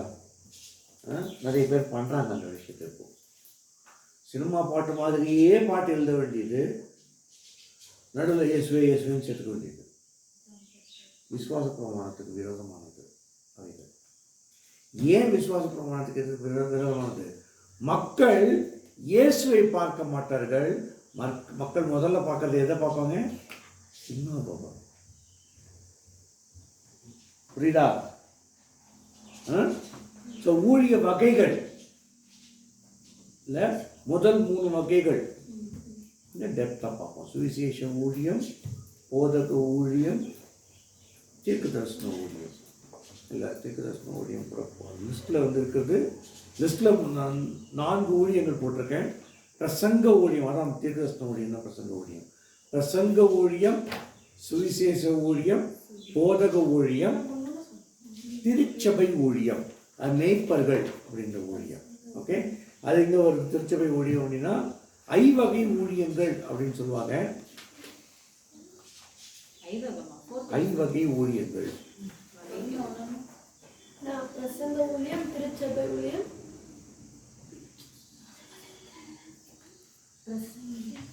நீ இப்போ நம்ம சொல்ல போகிறது வந்து பிரசங்க ஊழியம், சுவிசேஷ ஊழியம், போதக ஊழியம், திருச்சபை ஊழியம். இன்னொரு சொல்லணுமா? பிரசங்க ஊழியம், சுவிசேஷ ஊழியம், போதக ஊழியம், திருச்சபை ஊழியம்.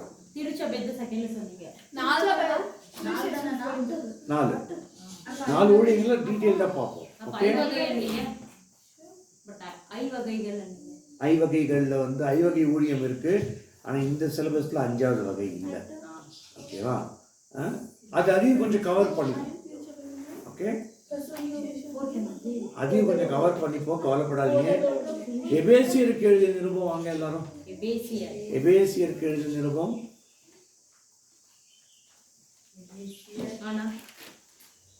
எபேசியர் வாங்க எல்லாம், எல்லாரும் எடுத்துக்கோங்க. பைபிள் எடுறா, எங்கடா பைபிள்? 4ஆம் அதிகாரம் 4க்கு வாங்க. எல்லாரும் வரட்டும். எல்லாரும் வந்துட்டாங்களா?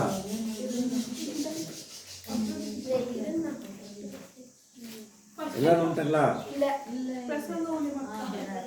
எபேசியர்கள், நான் எபேசியருக்கு எழுதினதும் 4ஆம் அதிகாரம். எல்லாம் டச்சா? 12ஆம் வசனத்தை படிங்க. பரிசுத்தவான்கள் பொருட்டு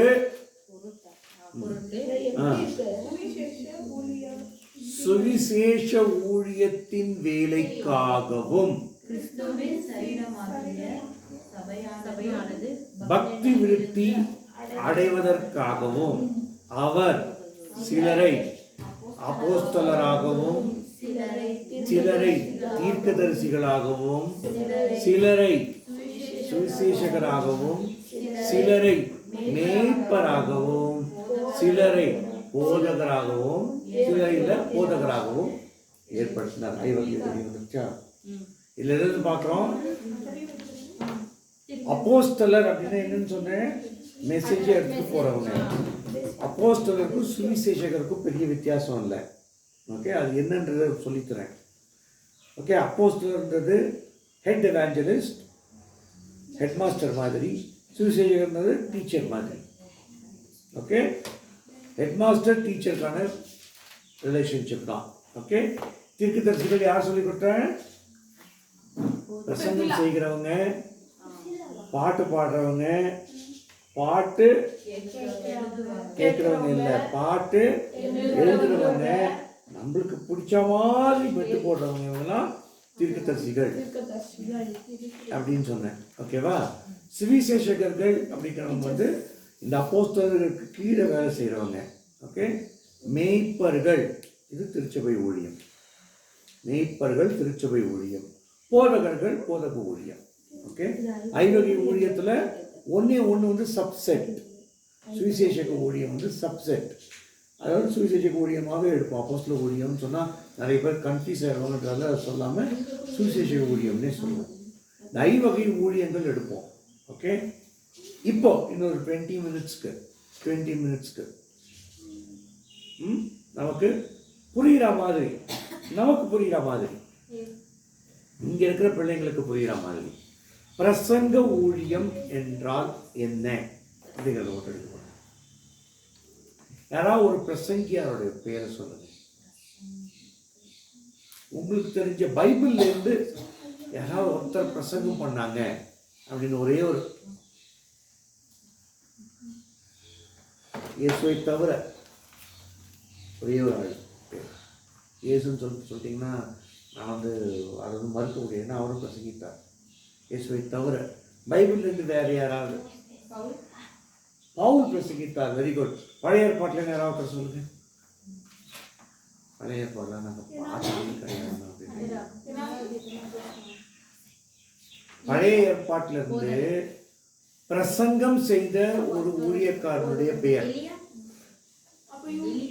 எலியா. பிரசங்கம் செஞ்சதா இருக்கா? இல்லை.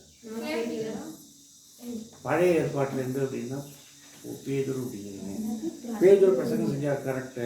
ஆனால் புதிய ஏற்பாடு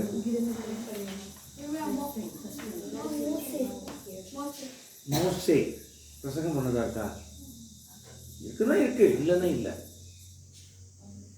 அந்த பழைய ஏற்பாடுல படிச்சது இல்லை, கதை மட்டும் தான் கேட்போம். குட். பழைய ஏற்பாடு நாங்கள் படிச்சதில்லை. யோனா கதையை எவ்வளோ பேர் கேட்டிருக்கீங்க? கேட்டிருக்கீங்களா? அவன் வந்து தீர்க்க தரிசனம் உரைத்தானா பிரசங்கம் பண்ணானா?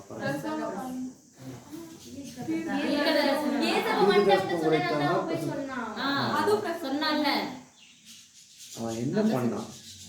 பிரசங்கம் பண்ணானா தீர்க்க தரிசனம் உரைத்தானா? யோனா போங்க. உங்களுடைய புரிதல் தவறுன்னு காமிக்கிறதுக்காக தான் போதகனா நான் வந்திருக்கேன். யோனாவின் புத்தகம் போங்க. போயிட்டீங்களா? படிங்க. அதிகாரம் முதல் அதிகாரத்தை படிங்க.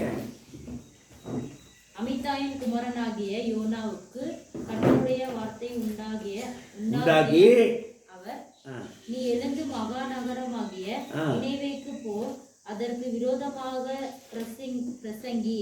தீர்க்கதரிசன முறைன்னு இருக்கா, பிரசங்கின்னு இருக்காமா? யோனா தீர்க்கதரிசியா? ஆமா, தீர்க்கதரிசி. ஆனா கர்த்தர் செய்ய சொன்னது பிரசங்கி.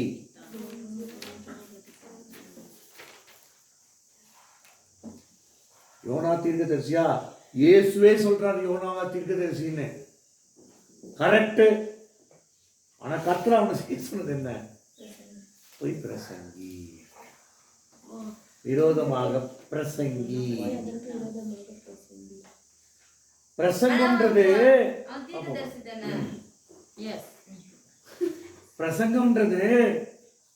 ஒரு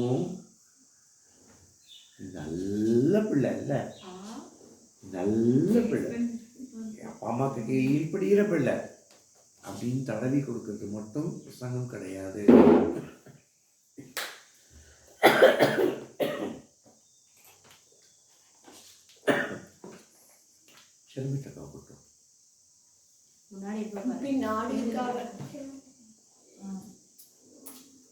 ஏய் நீ போ.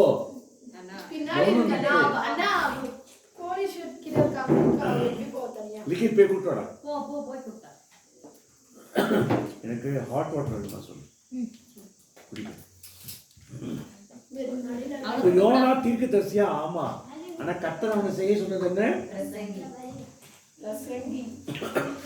இல்லை பிரசங்கி இருக்கா இங்கே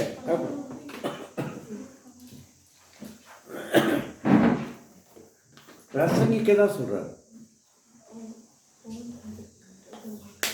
அவன் போய்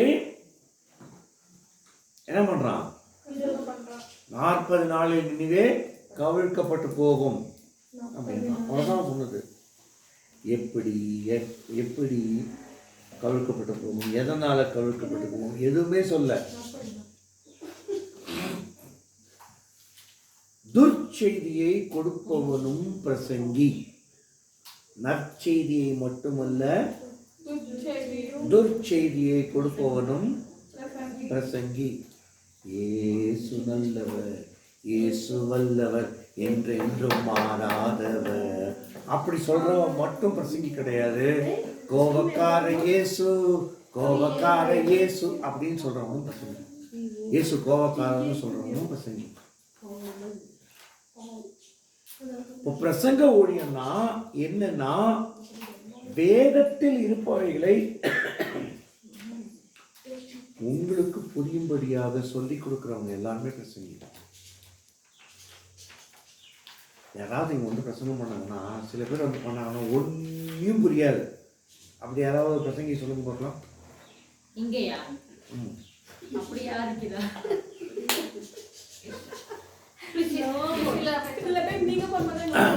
நீங்க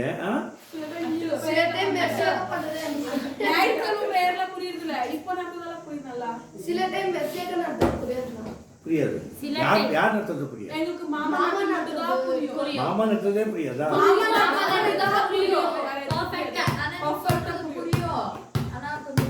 பட் வந்து நடுவில் எங்களுக்கே தெரியாது அந்நிய பசங்களும் வந்துடுற மாதிரி இருக்கும். அதனால கன்ஃபியூஷன் அடுத்தது பாருங்க. இப்போ இங்க வந்து பிரசங்கிக்கிறவங்க ஆழமான சத்தியத்தை உங்களுக்கு போதிச்சாங்கன்னா உங்களுக்கு புரியாது. ஏன்னா உங்களுடைய ஸ்டேச்சர் அவ்வளோ கிடையாது. நீங்களாம் சின்ன பிள்ளைங்க. ஓகேவா? அதாவது எப்படின்னா, ரிசுலாவுக்கு எவ்வளோ பெரிய சிக்கன் நீங்கள் சாப்பிட முடியுமா? பால் குடிக்கிற பிள்ளை அது குட்டி குட்டி பீஸாக சாப்பிடுவான். கரெக்டா?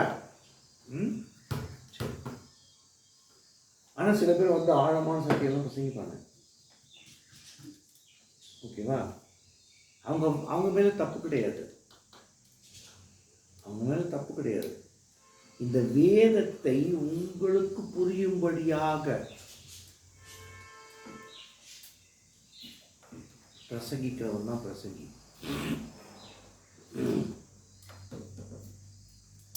பிரசங்கம் செய்யும் பிரசங்கத்துக்கும் போதகத்துக்கும் இருக்கிற வித்தியாசம் என்ன தெரியுமா? பிரசங்கிச்சதுக்கு அப்புறமா நீங்க கேள்வி கேட்க மாட்டீங்க. போதனை இல்லைன்னா டிஸ்கஷன் இருக்கும். புரியுதா? டிஸ்கஷன் இருக்கும். நம்ம டிஸ்கஸ் பண்ணுறோம். உங்களுக்கு என்ன தெரியும், உங்களுக்கு அதை பற்றி என்ன தெரியும் அப்படின்றத கேட்டு கேட்டு கேட்டு கேட்டு வாங்கி உங்களுக்கு புரிகிற மாதிரி சொல்கிறது. போதனையில் டிஸ்கஷன் இருக்கும், பிரசங்கத்தில் டிஸ்கஷன் இருக்காது. போதனையில் கண்டிப்பு இருக்கும், ஆனால் கம்மியாக இருக்கும். பிரசங்கத்தில் கண்டிப்பு கண்ணாபின்னான் இருக்கும். இந்த சண்டையோட போன சண்டை இதுக்கு முந்தின சண்டை சொல்லியே போட்டான். என்னன்னா மெசேஜ் ஆரம்பிச்சதுலேருந்து கடைசி வரைக்கும் திட்டிக்கிட்டே இருக்கீங்க அப்படின்னா எமோசிஷன் இருக்குது. அப்போ சொல்லவே இல்லைண்ணா, ஆரம்பத்துலேருந்து கடைசி வரைக்கும் திட்டிகிட்டே இருக்கீங்க நாங்கள் அப்படின்னா சந்தோஷம். கண்டிப்பு அக்ரெசிவாக இருக்கும். அதே கண்டிப்பு நேற்றுக்கும் பண்ணனா கம்மியாக பண்ணேன். போதனைக்கும் பிரசங்கத்துக்கும் இருக்கிற வித்தியாசம். போதக ஊழியம் நான் செய்கிறது. ஓகே, என்னை மேடை ஏற்றினாங்கன்னா மேக்சிமம் போதனை தான் செய்வேன், பிரசங்கம் செய்ய மாட்டேன். பிரசங்க ஊழியம் ஜெபின் செய்கிறது. கட்சி சுப்பிட்டு இருப்போம். நேற்றுலாம் என்ன பண்ணியிருந்தாங்க, திட்டான இருந்தான். ஆனால் உங்களுக்கு வாழ்க்கையில் ஊசி ஏற்றுற மாதிரி திட்டினா அது உங்களுக்கு புரியல. நான் பிரசங்கிக்க வந்தேன்னா கண்டிப்பு டெஃபினட்டாக இருக்கும், கண்டிப்பு இல்லாமல் இருக்காது. கரெக்டா? எப்போ பார்த்தாலும் திடீர்னு திட்டுறாங்க, திட்டிக்கிட்டே இருக்கிறாங்க எப்போ பார்த்தாலும் அப்படின்னு நினைப்பீங்க. பிரசங்கியோட வேலை அது. நற்செய்தியை கொடுப்பது மட்டுமல்ல, துர்ச்செய்தியை கொடுப்பதும் பிரசங்கியோட வேலை. இனிவே கவிழ்க்கப்பட்டு போகும்ன்றது நற்செய்தியா துர்ச்செய்தியா? நற்செய்தியா?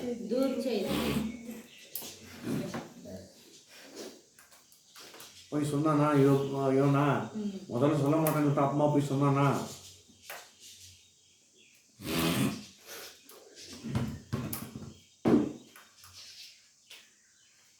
Yes, he went and told.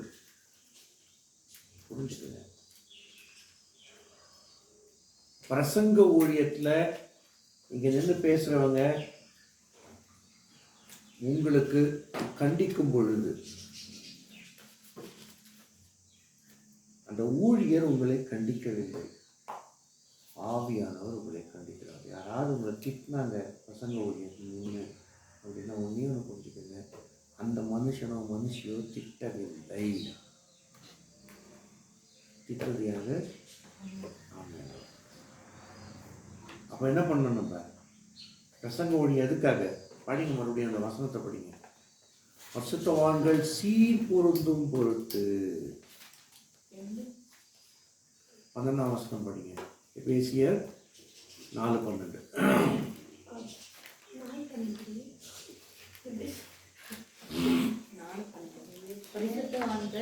சீர் பொருந்தும் பொருட்டு. நீங்களா சீர் பொருந்தணுமா? சீர் பொருந்தா என்னம்மா? சீர் பொருந்த ஜிக்ஸா பசில் ஆடிருக்கீங்க. பசில் ஆடிருக்கீங்க தானே? ஜிக்ஸா அதுக்கு ஜிக்ஸா பசில். அப்படி அப்படியே அப்படி அப்படியே கூட ஒட்டிக்கலாம். அழகா இருக்குமா? அந்த பிக்சருக்கு ஏற்ற மாதிரி ஒட்டுறது. அதுக்கு தான் அந்த கண்டிப்பு. பசில் ஆடிருக்கியாப்பா? பசில் ஆடிருக்கே இல்லையா? அந்த பிக்சருக்கு ஏற்ற மாதிரி வைக்கிறத ஆடிருக்கீங்கல்ல? பிக்சருக்கு ஏற்ற மாதிரி வைக்கிறது. நீங்கள்லாம் உங்களுடைய குணநலன்கள் எல்லாம் சரியாக இருக்க வேண்டும் அப்படிங்கிறதுக்காக பரிசுத்தவான்கள் சீர் பொருந்தும் பொருட்டு. யார் பரிசுத்தவான் இங்க? நான் சொல்லுங்க. நான் பரிசுத்தவான், நான் பரிசுத்தவாட்டி சொல்லுங்க. I am saint. வேற யாரோ இல்ல, நான் சீர் பொருந்தும் பொருட்டு.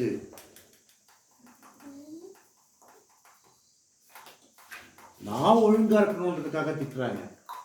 யார் திட்டுறாங்க? ஆவியானவர் திட்டுறாரு, இந்த மனுஷன் இல்லை. ஓகே, கண்டிப்பு இல்லாத பிரசங்கம் இருந்துச்சு அப்படின்னா கொஞ்சம் ஜாகிரதையா இருக்கு, கொஞ்சம் ஜாகிரதையா இருக்கு. அவ்வளோதான். மாமாவோட எல்லா பிரசங்கத்துலையும் ஏதாவது ஒரு சின்ன கண்டிப்பாக இருக்கும். நோட் பண்ணிருக்கீங்களா? சின்ன கண்டிப்பாக இருக்கும். கண்டிப்பாக இருக்கும், சின்ன கண்டிப்பாக இருக்கும். பிரசங்கத்திலையும் சரி, குடும்ப ஜபத்தில் பேசும்போதும் சரி, ஒரு சின்ன கண்டிப்பாக இருக்கும். நேற்றுக்கு பாசிட்டிவான வசனமா நெகட்டிவான வசனமாமா? நேற்றுக்கான வசனம், கர்த்தர் எனக்காக யாரையும் செய்து முடிப்பார். பாசிட்டிவான வசனமா நெகட்டிவான வசனமா? பாசிட்டிவான வசனம். ஆனால் மாமா சொல்லி கொடுத்தது நெகட்டிவாக சொல்லி கொடுத்தாரு. கண்டிப்போடு இருக்கணுன்றதுக்காக. இயேசுவை போல் ஊழியம் செய்கிறவர்கள் போதனை செய்யும் பொழுது பாவத்தை குறித்தும் நீதியை குறித்தும் நியாய தீர்ப்பை குறித்தும் கண்டித்து உணர்த்துவார்கள் என ஆவியானவர் அவர்களுக்குள்ள இருப்பாங்க. ஆவியானவர் அவர்களுக்குள்ள இருக்கிறதுனால பாவத்தை குறித்தும் நீதியை குறித்தும் நியாய தீர்ப்பை குறித்தும் கண்டித்து உணர்த்துவார். இயேசுவை போல ஊழியம் செய்கிறவர்களுக்கு இந்த 3 இருக்கும். போன நேரத்துக்கு மேல பாவத்தை குறித்து சொன்னா, நீதியை குறித்து சொன்னா, நீதினா என்ன, பைபிள் படிக்கிறதா நீதி சொன்னா, நியாய தீர்ப்பை குறித்து சொன்னா, நரகத்துக்கு போயிடுவேன் சொன்னா, 3 இருக்கும். இயேசுவை போல போதகம் செய்கிறவர்களுக்கு 3மே இருக்கும். போதக ஊழியர் ரொம்ப ரொம்ப ரொம்ப ரொம்ப கஷ்டம். பிரசங்க ஊழியம்ன்றது ரொம்ப ரொம்ப ரொம்ப ரொம்ப கஷ்டமான ஊழியம். ஏன் தெரியுமா? டிஸ்கஷன் இல்லை. கேட்குற மக்கள் தங்களுக்கான செய்தி இல்லைன்னா நடந்து போயிடுவாங்க. ஜோசியா வரலையே, எனக்கு ஏன் வரல? அவன் மனசுல அவனுக்கான செய்தி இங்கே இல்லைன்னு பட்டுக்கலாம். ஒருவேளை தெரியாது, பட்டுக்கலாம். வரல. எனக்கு கஷ்டமா, அவனுக்கு கஷ்டமா? யாருக்கும் நஷ்டம் இல்லைண்ணா, அவனுக்கான செய்தி இல்லைண்ணா அப்படின்னு யாராவது முட்டு கொடுக்குறீங்களா? இப்போ முட்டு கொடுக்க பிரச்சனையே இல்லை.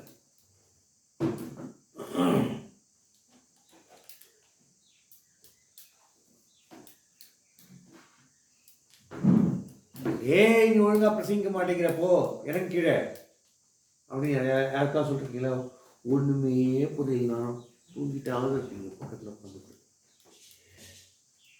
அப்படிதான் பேசினா மாமா அடிப்பாருன்றாரு இல்லையா? பயம். அவங்க மனசு கஷ்டம் பயமே அப்படி கற்றுக்காது. இங்கே பிரசங்கித்தவர்கள் தவறாக பிரசங்கிக்கும் போது நான் திருத்திக்கிறேன். என்னோட ஊழியம் அது. Teacher, I have to teach them. மசியத்தா ராணி அவங்கள நான் திருத்திக்கிறேன். இது தவறாக பிரசங்கம் பண்ணுறீங்க அப்படின்னு திருத்திக்கிறேன். அது என்னோட ஊழியம். அப்புறமா பண்ணுவேன். பிரசங்கத்து போது பண்ண மாட்டேன். பிரசங்கத்து போது பண்ண மாட்டேன். ஏன்னா அது பிரசங்க ஒழுக்கம் இல்லை. பிரசங்கம் யாராவது பண்றாங்க அப்படின்னா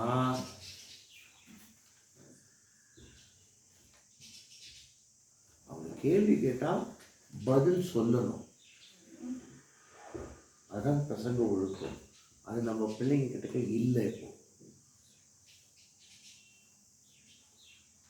பதில் தெரியலன்னு சொல்லணும். எங்களுக்கு தெரியாது அப்படின்னு சொல்லணும்.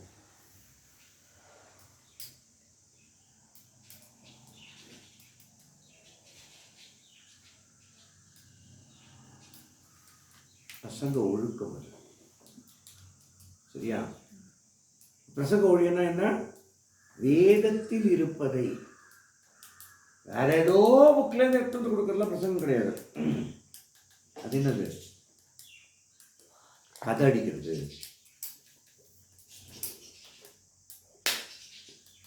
வேதத்தில் இருப்பதை, சத்தியத்தை உங்களுக்கு எடுத்து சொல்லி நீதியை குறித்தும் நியாயத்தீர்ப்பை குறித்தும் கண்டித்து உணர்த்துறார். பாவத்தை குறித்தும் நீதியை குறித்தும் நியாயத்தீர்ப்பை குறித்தும் கண்டித்து உணர்த்துகிறவர்களாக இருப்பவர்கள் தான் பிரசங்கம். ஒழுங்கா பிரசங்கம் பண்றவங்க அவங்க தான். புரியுதா? நாளை காலத்துல உங்களில் சில பேர் பிரசங்க ஊழியத்துக்கு போகலாம். போகும்போது இதை ஞாபகத்தில் வச்சுக்கோங்க. பாவத்தை குறித்தும் நீதியை குறித்தும் நியாயத்தை குறித்தும் கண்டித்து உணர்த்தும் பிரசங்கமாக உங்களுடைய பிரசங்கம் இருந்தால் மட்டும்தான் ஆவியானவர் உங்களோட இருக்காருன்னு அர்த்தம். இதெல்லாம் 3 நல்ல பிள்ளைங்க, செல்லமான பிள்ளைங்க, எல்லா கர்த்தருக்கு செல்லமானவர்கள், எல்லா கர்த்தருக்கு பிரியமானவர்கள். பிரசங்கம் பண்ண முடியுமா முடியாதாமா? என்னால நான் குடி கொஞ்சம் ஹாட் வாட்டர் இருக்குமா தொண்டை.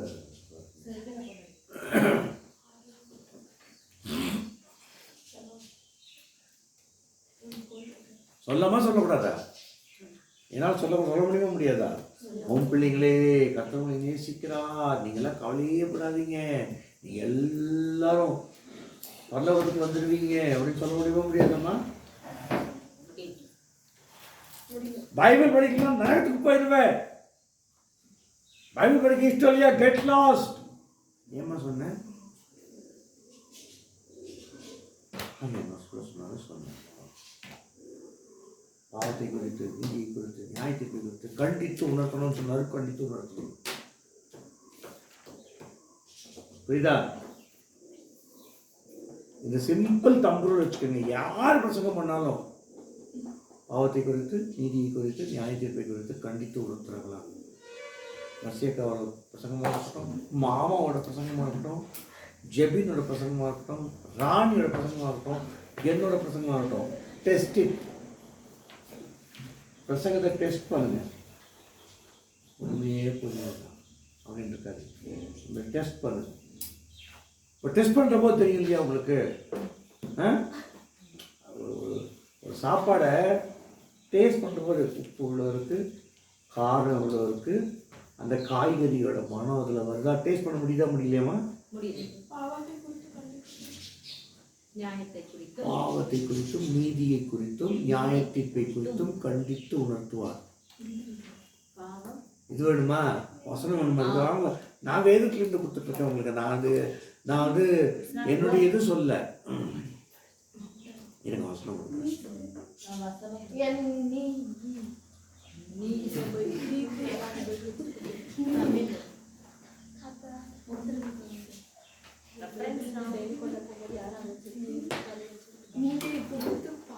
நியாயத்தை குறித்தும்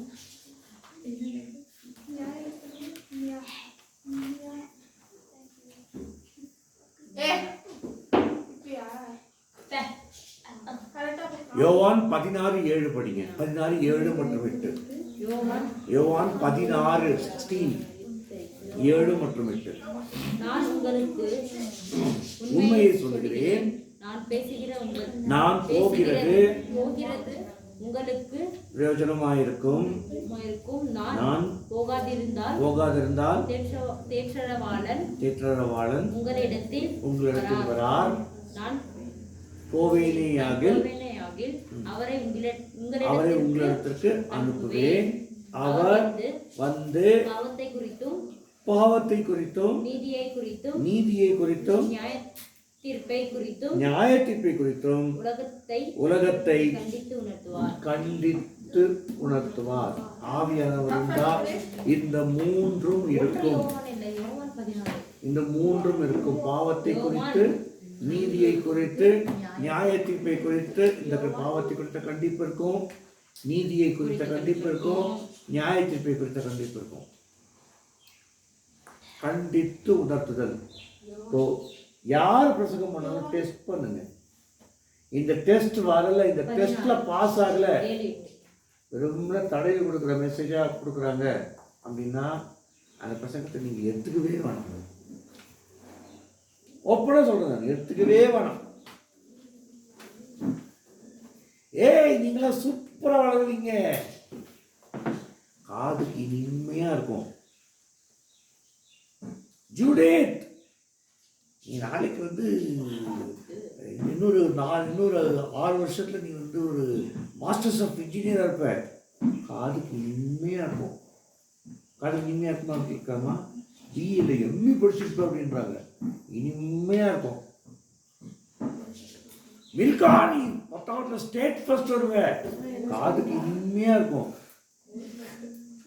காதுக்கு இனிமையாக இருந்தா முதல்ல இந்த டெஸ்ட்டுக்கு உட்படுத்துங்க.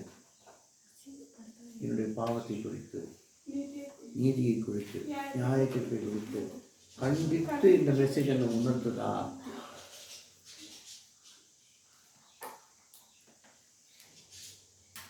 யூடியூப்ல எவ்வளவோ மெசேஜஸ் இருக்கு. இது இல்லை அப்படின்னா அது உனக்கான மெசேஜே கிடையாது, பிரசங்கமே கிடையாது. போதனைகளில் இது இருக்கணுன்ற அவசியம் இல்லை. போதனைகள்லையும் இது வேணும், ஆனால் இது எல்லாமே இருக்கணுன்ற அவசியம் இல்லை. புரியுதா? இப்போ உங்களுக்கு வந்து ஏதோ ஒரு பைபிள் கிளாஸ் எடுக்கிறதுன்னு வச்சுக்கோங்க. என்ன கிளாஸ் ஏதாவது ஒரு கிளாஸ் இருக்குது, ஏதாவது ஒரு புக் பேர் சொல்லுங்கள். 1 சாமுவேல், 1 ராஜாக்கள். இங்கேருந்து இந்த இதுலேருந்து கண்டித்து உணர்த்துறது கஷ்டம். சில இன்சிடென்ட்ஸில் கண்டித்து உணர்த்துறது கஷ்டம். கண்டித்து உணர்த்தலாம், கண்டித்து உணர்த்துறது கஷ்டம். நல்ல செழிப்பாக ஆசா எனும் ராஜா அரசாண்டான். உசியா எனும் ராஜா வேளாண்மை பிரியனாக இருந்தால் அந்த வார்த்தையை எடுத்துட்டு கண்டித்து உணர்த்த முடியுமா? கஷ்டம். போதகத்தில் கஷ்டம், ஆனால் பிரசங்கத்தில் முடியும். பிரசங்கத்தில் என்ன பண்ணுவோம்? நீ ராஜாவாக இருக்கிற, உன்னை சுற்றி நீ செழுமையாக வச்சுக்கிறியா இல்லையா? அவன் வெள்ளாமை பிரிக்கிறான், நீ ஏன் பண்ணல? நீ ஏன் உன்னோட காங்கிரஸ் வளர வச்சுருக்க? பிரசங்கம் பண்ண முடியாது. புரியுதா? நிலம் இருக்குது, பெருசாக போட்டு வச்சுக்கிறோம். காங்கிரஸ் வளர வச்சுக்கிறோமா இல்லையாமா? பார்ட்டி நீ வளர்ந்துருக்குது மொத்தம். காங்கிரஸ் தான் இங்கே பார்க்குறவங்களுக்கு தெரியாது. நான் பார்ட்டினியம் அப்படின்ற ஒரு செடி வளர்ந்துருக்குது. ரைட்? பிரசங்க ஒழியன்னா என்ன இப்போ சொல்லுங்க. ரீகேப். பிரசங்க ஒழியன்னா என்ன? பிரசங்க ஒழியன்னா என்ன? உங்களுக்கு புரிகிற மாதிரி வேதத்திலிருந்து எடுத்து சொல்வது தான் பிரசங்க ஒழியம். உங்களுக்கு புரிகிற மாதிரி இருக்கணும். உங்களுக்கு புரியவே இல்லை அப்படின்னா அது பிரசங்கமே கிடையாது. நான் முன்னாடி பிரசங்கம் பண்ணதெல்லாம் புரியவே இல்லைன்னா அப்போ நான் பிரசங்கம் பண்ணது வேஸ்ட். இப்போ பிரசங்கம் பண்ணது புரியுதா? நான் வளர்ந்துருக்கிறேன். ஞாயிற்றுக்கிழமை நான் பிரசங்கம் பண்ணது புரிஞ்சுதாடா? உனக்கு புரியலையா? அவன் கவனிக்கவே இல்லைண்ணா. அவன் ப்ரேயர்னே இல்லை பாதி. என்னடா பிரசங்கம் பண்ண வாடா.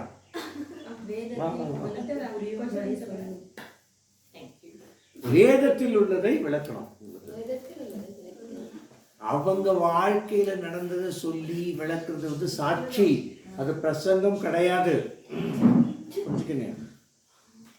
ஜெபினா வந்து பிரசங்கன்ற பேர்ல தன்னுடைய வாழ்க்கையில் நடந்த 5 சாட்சி சொன்னார் அப்படின்னா அது பிரசங்கமே கிடையாது.